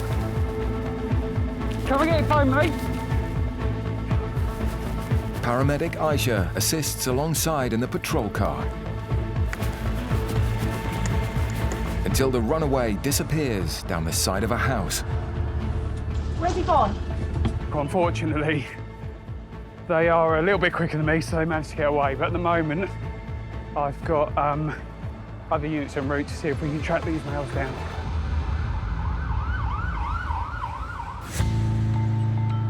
"23 miles away in the Kent countryside on the outskirts of Faversham, Paramedic Daniel and Special Sergeant James are chasing another fugitive. But this one has 4 legs. We're on our way to assist some colleagues to a cow which is on the carriageway. But we're going to go down there and assist them so we can get it back to its field and move it on. Move it on! That was so bad. That was so bad, James. Reported to be on a 60-mile-an-hour road, a loose cow in traffic is a danger to everyone. If it gets hit by a car, I mean, it can cause quite a bit of damage to the car and obviously injure the people inside. If it bolts for anyone, it can cause injury. So for the welfare of the animal and obviously the safety of the public, it's quite important to go into it. I hope she'll get it back in the field. I think the stakes are high. So. Oh, no! James, stop it! A single crewed officer at the scene has been trying to contain the animal. Oh, yes, the cow, or the bullet has escaped from the impromptu pen I've got. I'm just after it down Faversham Road towards Gravesend. Where on earth can they be? I'm just half expecting this bloody ball now to be running in our direction. As they near the location, finding both cow and police crew is proving tricky, even with a second unit called in to help. No. No. Yeah. Because driving down, I can see flashing lights over there. We've literally come straight from, so... We'll follow you. The local back to the farm I ran, unfortunately, he doesn't have any cattle. And we can't find this cow or this other unit, so... 4444, you should have an image of that male. Either we've not gone far enough, or they're not where they say they are. So we're just going to follow these until we find a cow. A few minutes later, they find their escapee on a busy country road leading to a dual carriageway. Oh, it's not a bull, is it? That's a cow. With police cars blocking both ways. I don't want it to run at me. The cow is cornered and looking ready to charge. I was going to panic.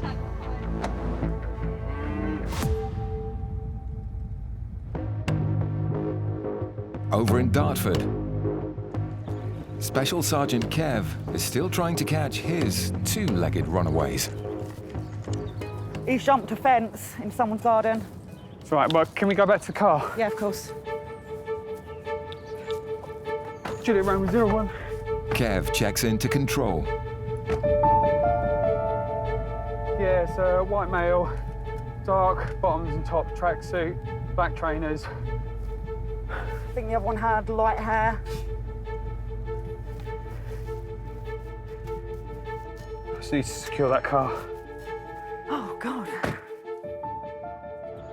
Within minutes, extra patrol units and police dogs are at the scene, with reports coming in of a male hiding behind some houses. Right, mate? Yeah, that sort of direction. Between the shops and over a fence.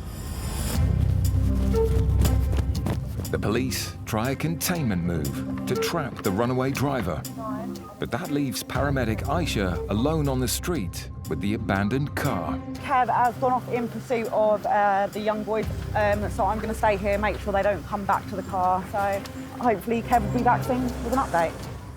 Make sure camera's got updated description. In Dartford, a driver has been on the run from the police for over 10 minutes, leaving Joint Response paramedic Aisha watching over the abandoned car.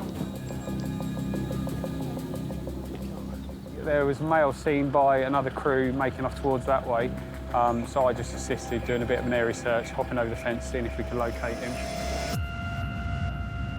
While other officers continue the hunt, Aisha's Joint Response colleague, Special Sergeant Kev, returns to examine the car for evidence.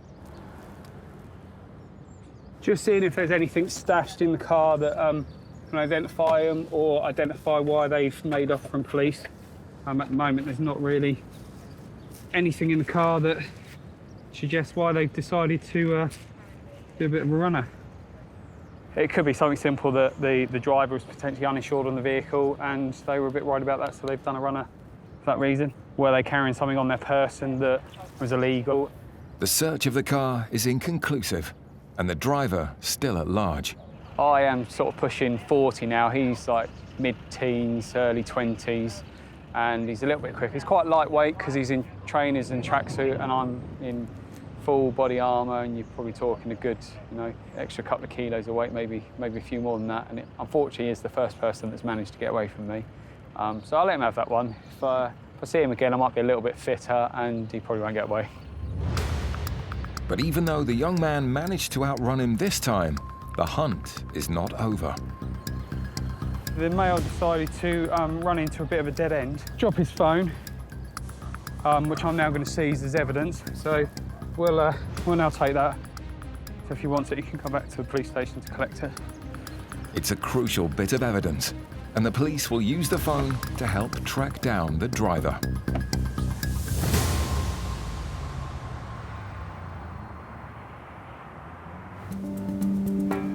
In Graveney, near the North Kent coast, paramedic Dan and Special Sergeant James have located the cow causing havoc around Kent's roads. Working with 2 police units, they attempt to trap it between the 3 patrol cars. I was going to panic. I don't want it to run at me. But the animal has other ideas. No, so as you can see at the moment, the horse is trying to outsmart the police officers, but... The cow. Sorry, the cow. Look, he's done it, no, look. The cow walks straight past the car blocking the road. Come on, in your car. How have you let that get through? So paramedic Dan, along with the 2nd police unit, race ahead. Uh-oh. No, he ain't gonna jump over, is it? Surely not. Attempting to box her in. Oh dear.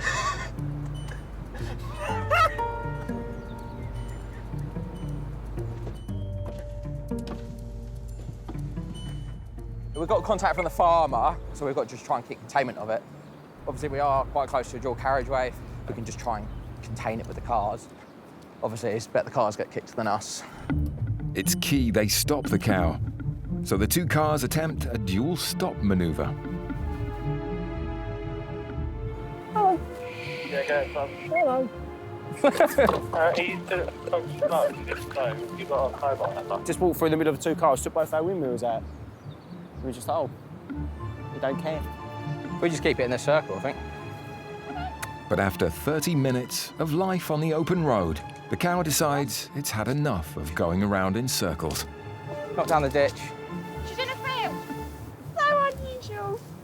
You just can't write it, can you? Just as her owner arrives. Evening. Are we the farmer? Yeah. Oh, hello, farmer. It may have taken 3 cars to see Daisy home, but at least a dangerous collision was avoided. So really good news. The cow was obviously returned to its field. She made her own way back after obviously playing on the road for a little while. Good job, guys. Well done. Animal incidents happen occasionally. I'll probably count on one hand over the last couple of years the amount I've been to.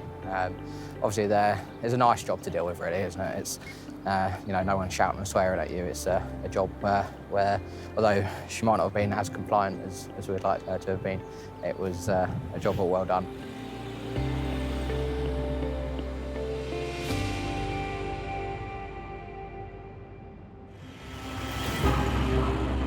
The Joint Response Units have the skills to attend to almost any type of life-threatening incident, from road traffic collisions to domestic assaults.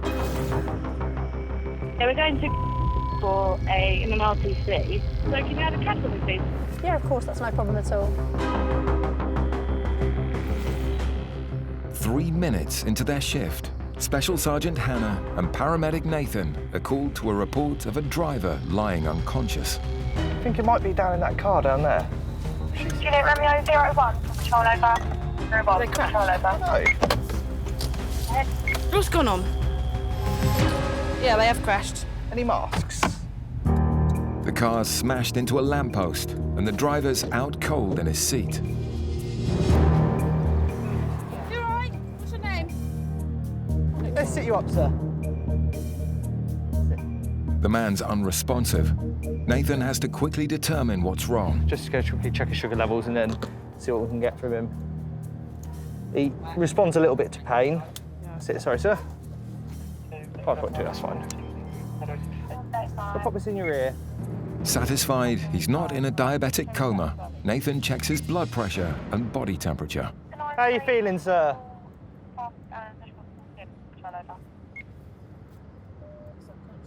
Yeah. You want to grab me the drugs bag out the back? Have we got it? No, the red. Oh no, I haven't got a drugs bag, have I? Got it. No. There's a problem. Nathan is only just on shift, so he doesn't have all his paramedic drugs available yet. Unfortunately, we've just started shift, so haven't been able to grab any drugs or anything yet. So we can start giving him fluids and potentially something called atropine as well, just to hopefully speed up his heart rate a little bit. Worried about the driver's low heart rate, Nathan calls for backup. I'll just go lie you down a bit, mate. Juliet Romeo 03, go ahead. I'm gonna have to put in a grade 1 because I haven't got a drugs bag or anything yet. No worries at all. Get a crew on route to you now. A grade 1 backup means Nathan needs an ambulance urgently. Apart from being unconscious, he's a little bit hypertensive. And time is critical.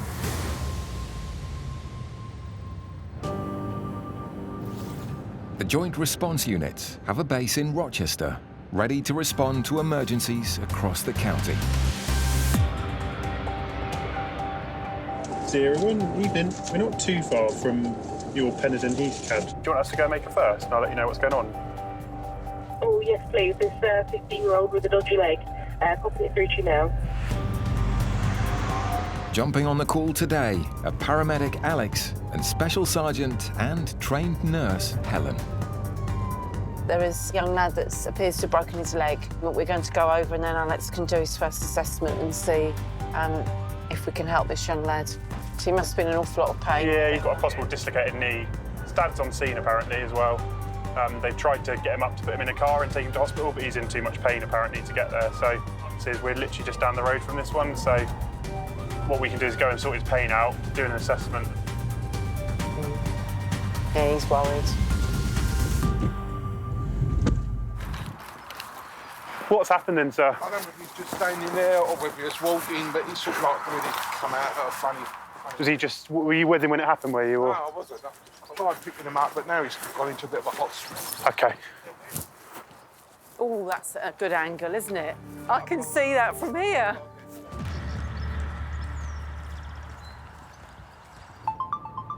While the team have a closer look, paramedic Nathan has called for emergency backup to give drugs to a driver found unconscious at the wheel. But whilst waiting for the ambulance to arrive, the man regains consciousness. All right. How old are you, sir? So your heart has been going really slow and your blood pressure's dropped as well. So I think we're gonna have to get you to hospital, all right? Minutes later, the ambulance arrives. So Brady at 34, blood pressure is like 50-something. I don't think he'll be able to walk yet. His pupils, to start off with, were just freeze and just fixed and not moving at all. So I don't know whether he's definitely had, he's had some sort of like cardiac episode or something, whether it's caused by drugs or not. Although the immediate medical emergency is over, the police investigation is just beginning. I've got his ID, so we know who he is. And 2 more special constables are briefed by Hannah. He's, from what I've understood, been driving up here, hit the post. You can literally see the marks where he's gone straight in, but he's completely unconscious, out of it. But whilst examining the car for evidence, Hannah makes a discovery. Have you got any drug swipes? Yes. He's got a small quantity of cannabis in his bag. Lovely. It's a joint that's been rolled with cannabis. Yeah. Cannabis in the car doesn't mean he's been driving under the influence, but he'll need to be tested. So he's just going to be drug swiped at the earliest opportunity to see if he has got any cannabis or any other drugs in his system. Obviously that could be an indicator as to why this gentleman has crashed. Before they can test his saliva for traces of any illegal drugs, the police wait for the all clear from paramedic Nathan. Yeah, you do your bit. Right, so what I need you to do is I need you to get your tongue and roll it around your mouth, all up against your gums and all against your lips, all right?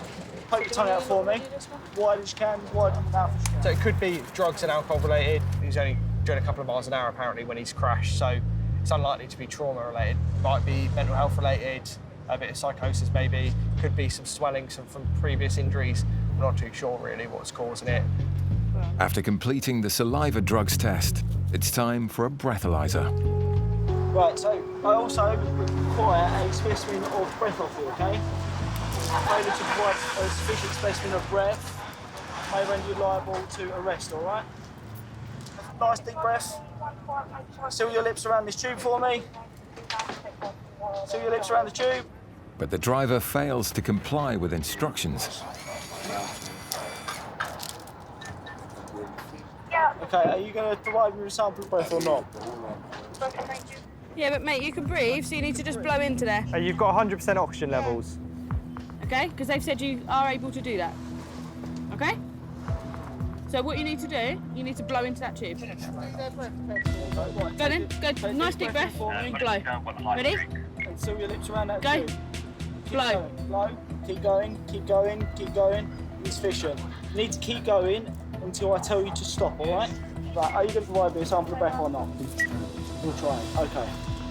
If not, you get arrested, we take you down to custody and we get you on the evidential sample there. The driver appears to be making things difficult, but they give him one last chance. Right, are you ready or not? Right, deep breath. You've got to blow. Seal your lips and blow. Blow. You're sucking. You're not blowing. No, fella, Just lick him. Time is 6:01 and I'm arresting you for failing to provide a roadside breath sample, all right? You don't have to say anything, but it may harm your defence if you do not mention when questioned. Something you may later on. Jet's been arrested under Section 4 of the Road Traffic Act. He's not provided a sufficient sample of breath, so we're going to take him back to custody once he's been to hospital and get him on the evidential breath test. The driver's now under arrest, but he'll still need to go to hospital. There's no reason he couldn't do that. He did start doing it and then he just stopped. But first, Nathan has to work out just how to get him out of the car. So we have two options. We can either you can get out yourself, so we can help you out, but you do it yourself, or we have to get fire out and they're going to have to cut your roof off. Oh, that's a good angle, isn't it? I can see that from here. In Maidstone, Hello, mate. Is it Tom? paramedic Alex and Special Constable Helen are in a park to help a young lad who can't move because of the pain in his twisted knee. What's happened, mate? I've landed on it and it just came out. So you landed on your knee? I didn't even land on it, I just literally landed on one way and it came out. Were you playing tennis, were you? No. Oh, okay. With the dog. Oh, okay. Oh. Have you dislocated your knee before? Nope. No, so how much pain are you in? I'll give it a 9 or 8. 9? Yeah. A dislocation occurs when a bone slips or pops out of a joint. Not only is it extremely painful, it will need to be treated so it doesn't cause damage to ligaments, nerves, or blood vessels. Could I get a grade 2, please? You haven't had gas in there before, no? No. So it's what they give people when they have babies. It might make you feel like you're a bit drunk if you pop that in your mouth. You're in charge of it, mate. As much or as little as you want. As soon as you stop breathing it in, though, it wears off very, very quickly. I think what we're probably going to do, I'm going to see if I can get a quick needle in your arm, if that's all right, give you some morphine to help with the pain, and then we'll probably look to see if we can straighten your leg, and it looks like it's dislocated, and actually just by straightening your leg, we might be able to manipulate your kneecap back into place, and your pain will go instantly. Great thing for a runner. Oh, you're a runner, are you? Yeah. How old are you again? 15. 15. Normally, Tom's kneecap glides over a groove in the joint, but because it's now sitting off at an angle, Alex needs to get him more comfortable. Keep sucking on that. Does it feel like it's helping? Right, rest back and relax because you're going to get woozy. Just enjoy it. It's lovely stuff. All right, be a sharp scratch, mate. All right, 1, 2, 3. A dislocated knee is painful, so Alex attempts to fit a cannula to administer morphine, which acts on the central nervous system. Where your hands are so cold, mate, your veins have disappeared. When the body is warm, blood flow increases, dilating the veins and making them easier to find. Not doing a very good job today, am I? But after waiting for over 40 minutes on a cold court, finding Tom's are proving impossible. Oh my God, veins just work. Dodgy workman blames his tools, that's why. That's it, keep going like that for me. I want you to take really, really deep ones. Alex's best option for pain relief remains the gas and air. If you feel like you're about to pass out, that's okay. Nothing bad's going to happen, I promise, all right? Just having a look at it to assess to see if there's any possible breaks at all. It looks like quite a simple dislocation of the patella. So we're just going to get him some sort of as much of the ends knocked into his body as we can. Once Tom's inhaled enough pain relief, Alex chooses the best time to straighten his leg. Keep going. Tom, Big this breath. is going to be a little bit uncomfortable, all right? So keep Yeah, going on move that gas and air. quickly, keep going. That's it. Good lad. Keep going. Just relax the leg for me, relax. There we go. Alex pops the bone back in place. Your knees back in. I didn't realise that. I was Yeah? asleep. It's wonderful. That's good. Isn't it? It's That's like good gas stuff, and that. air. So your kneecap, as you probably know, was sort of round here. Yeah, so it was displaced laterally. I've just straightened your leg funny, out isn't it? and I've popped you back in and you'll be fine. But how's your pain now? So if you're 8 or 9 out of 10, can't feel it now. If I'm pressing that, does that hurt or? No. No? Good. We've done our job. So we've straightened his leg out, realigned his patella, so his kneecap back into normal alignment. His pain's now pretty much gone. We're just waiting for an ambulance to come to convey him to hospital. A dislocated knee can take up to 6 weeks to heal, but there's a risk of it happening again if it's not had the chance to rest and repair properly. I'll try and sit on that then. Yeah, that's Get your bum as far up it as you can. So Tom will have to take it easy. High five for that. Well done. Well, thanks. Don't like compliments.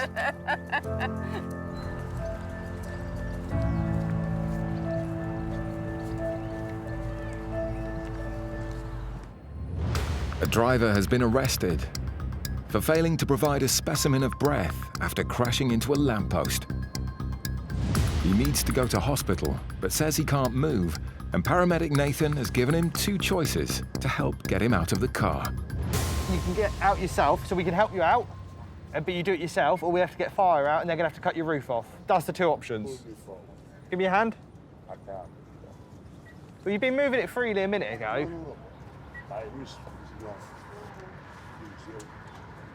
Where does that hurt? In your back. Romeo 03 CCAM, can we get fire running to this for them to cut him out of the car, please? Yeah, of course, no worries at all. I'll give fire a call now for you. Lovely, thank you very much. He's complaining of back pain as well, and can't get himself out of the car, so we're just waiting for fire to come now to cut the roof off. Whilst they wait for the fire crew, Any weed or anything? the driver makes a confession. So he's just said he's had copper on it. So when we arrived, he was slumped over the wheel. He has come round a bit since then and admitted that he has had alcohol and he has had drugs. The fire brigade has arrived to extract the driver, who says he can't get out of his car. We're starting for a full prep for removal. No, perfect, thank you. Yeah, lovely, thank you very much. So we've got 2 fire engines. Firefighters are currently taking the roof of his vehicle so the ambulance can instruct him. We've got 3 paramedics, we've got 3 police officers here. So all of us are here just working with this one male and trying to get him out of the vehicle and obviously sort out the scene. Oh, I'm going to be putting that glass above your head. Yeah, that's all right. Nathan's job is to keep his patient calm and still. Exactly, that's the big worry. Yeah, so that's the biggest issue, isn't it? So in a minute, what we'll do is we're going to put a hard board down behind your back, pull you up onto it, and then lift you across onto our bed. All right? You're going to end up with a convertible now, all right? There we go, we've got a smile. Won't be long now, all right? Just focus on wiggling your toes. We're going to get the roof off now, all right? Yeah. 30 minutes later, they're finally able to carefully remove the driver. Fire have cut the roof off nice and safely and managed to extricate him from the vehicle nice and safely as well, so it's all been done in a nice, timely manner. In the ambulance, the crew check the driver over to try to work out if there's a medical reason for his behaviour. I feel that. Yeah, feel that? I feel that. He is feeling now. So he's got feeling back in his legs, which is a good thing. So he's going to go to the hospital, have some scans done, and go from there, really. It's a difficult one. It was just after they arrested him that all of a sudden his legs wouldn't work and his arms wouldn't work. So before that, he'd mentioned nothing about it. So whether that's just coincidence or whether that's actually something to do with it, we'll leave the hospital and the police to decide about that.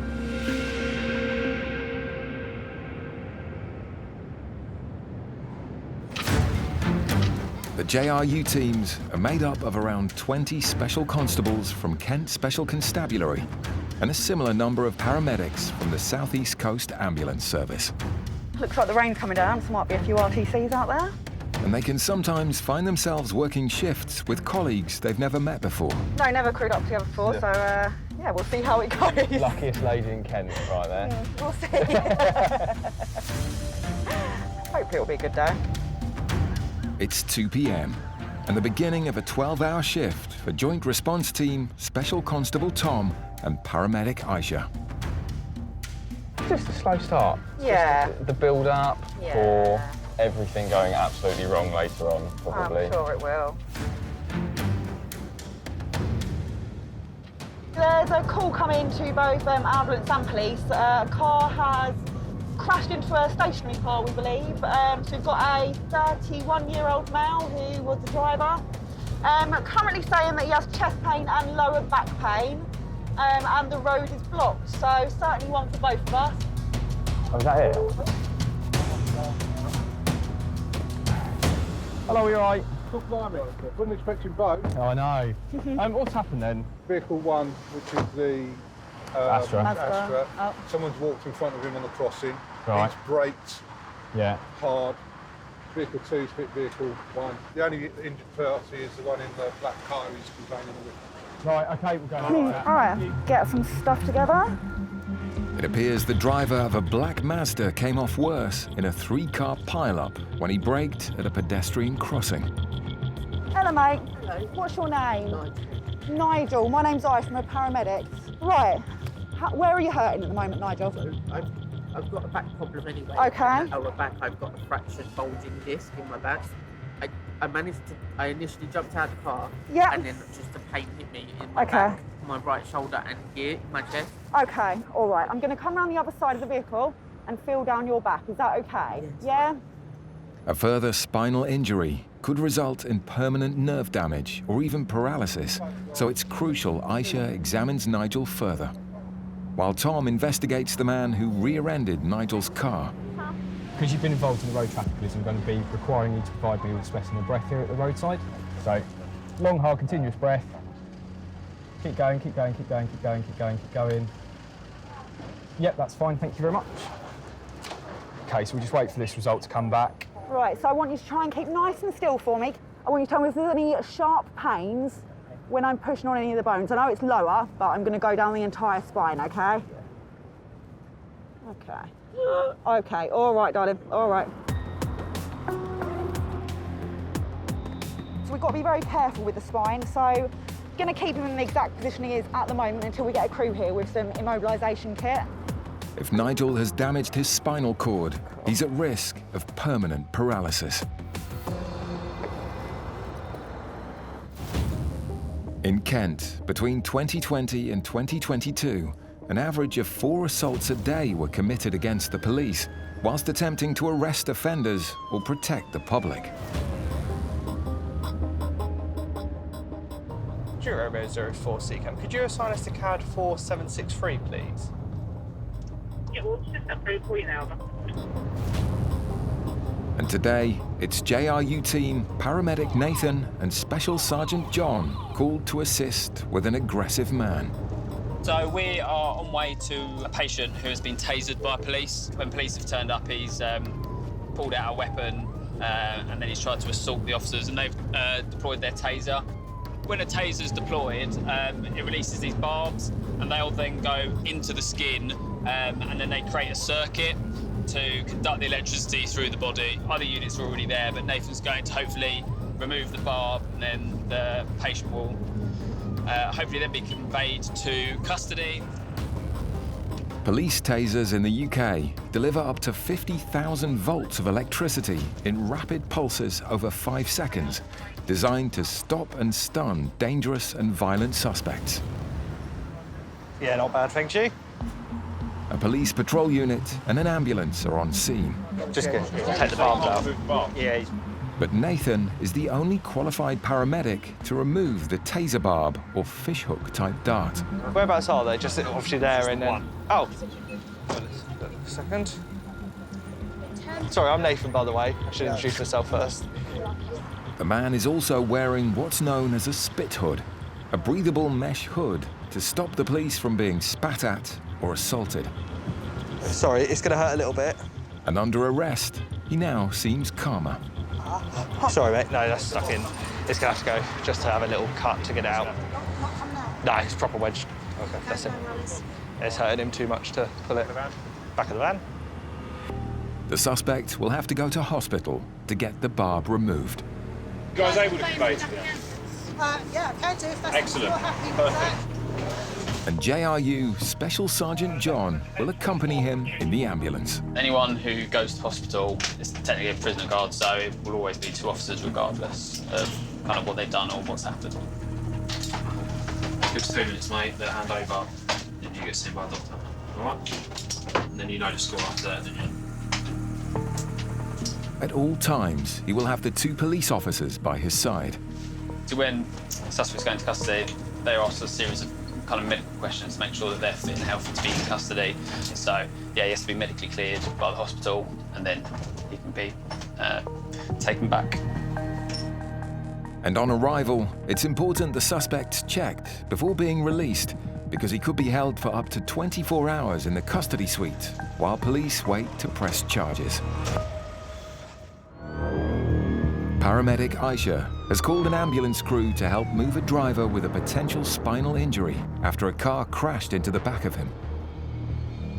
while Tom gets the breathalyzer results of the driver who was in the car behind. The test has come back that you've blown 55. Okay, the legal limit is 35. So at the moment it is 14:33. So you're going to be placed under arrest, failing a roadside breath test. Okay, you do not have to say anything, but it may harm your defence if you do not mention when questioned something you later on in court. Anything you do say may be given in evidence. The reason that you're going to have to be arrested is to secure and preserve evidence. While they wait for the ambulance crew to arrive, Aisha prepares to give Nigel Entonox, Right. a mixture of oxygen and nitrous oxide. It works very quickly, it also wears off very quickly. So if you find that you're not liking how it feels, you can just stop inhaling it and it will wear off.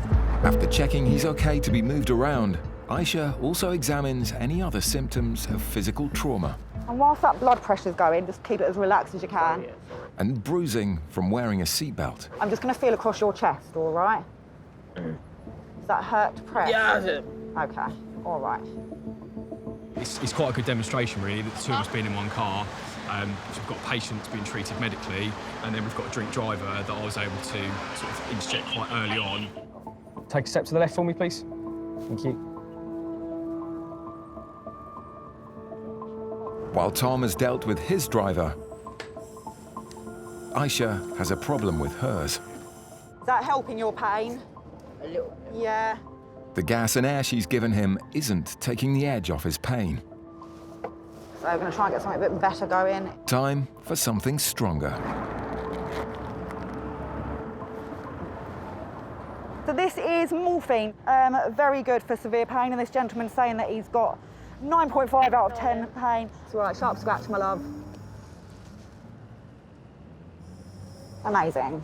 Right, so in a moment, with our assistance, we're going to try and get you out as carefully as possible, all right? If I go behind him to help him try and get out as straight as possible, and you guys try and get him out from the front, yeah? So, we're going to, whilst trying to keep you back as in line as possible, try and just move your hips a bit straighter. Yeah. Aisha and her colleagues must keep Nigel's head, neck and spine completely aligned to prevent any further damage to his back. Three, you just slowly stand up, all right? Yep. Ready? 1, 2, 3. Well done. Amazing. Well done, Nigel. You want to turn with me? Well done, Nigel. Right. Now bum straight down. Okay. Just take as much of that gas and air as you need, Nigel. Is that really painful? It is when you push it. It's not hurting to breathe though, no? It's off to hospital, where the doctors will do a CT scan on Nigel's back to find out the true extent of his injuries. Yeah, I think perfect JRU job. Lots for me to do, lots for the police officer to do. This is exactly what we're here for.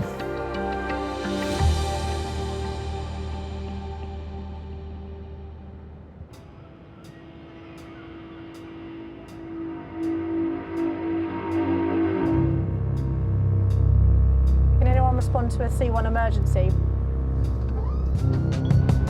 That's a C1 for a paediatric fitting at Rochester. Every month in Kent, more than 4,999 calls are categorised as C1, meaning a patient has life-threatening injuries or a time-critical illness.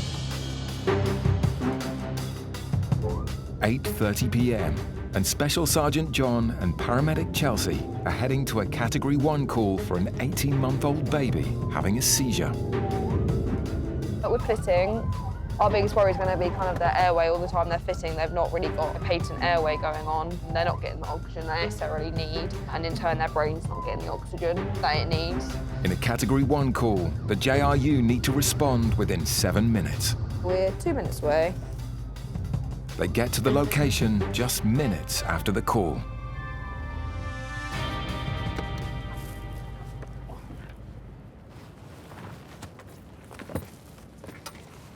Let's go. Hello, you right? Okay. Who's upstairs with him? Okay. Hello. Hello. Oh, hello, little one. The baby is no longer fitting, but Chelsea needs to check he's out of danger. And what's happened? He threw up about 30, 45 minutes ago. and then we brought him up to wash him, and then he started shaking quite a lot. Whole body? Yes.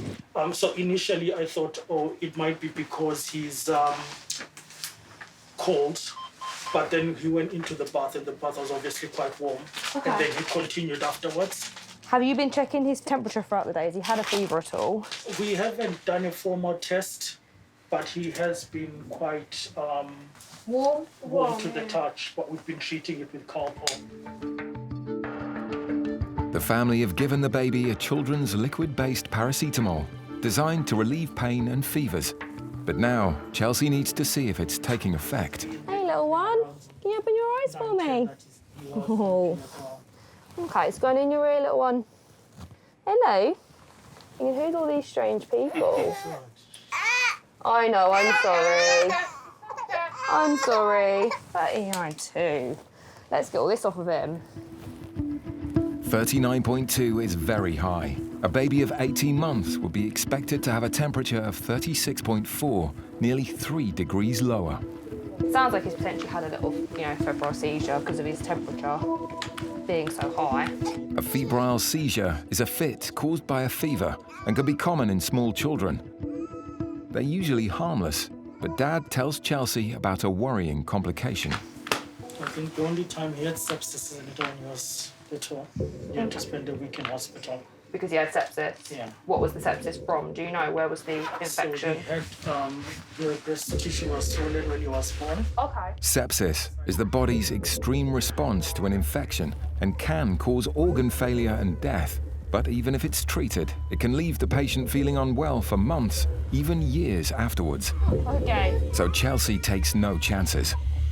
I'm going to recommend a little trip up to the hospital to be checked out tonight, just because obviously he's had potentially a little seizure and he's never had one before, and his temperature is quite high. So just to be checked out by a doctor.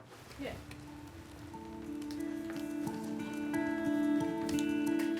Just 8 minutes later, an ambulance crew arrive. Oh, hi. Oh, hello, how are you? We're just going to head down.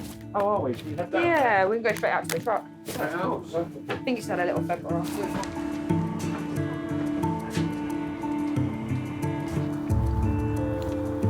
Yeah, he's had ibuprofen inside the ambulance, as well as he had paracetamol indoors. They both work together quite well to bring down temperatures. He's a lot more alert than when he was indoors.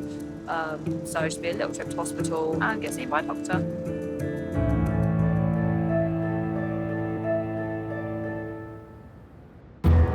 How are you feeling, sir?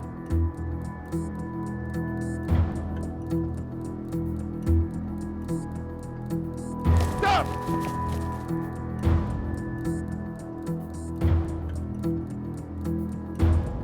What's happened, mate? I've leant on it and it just came out.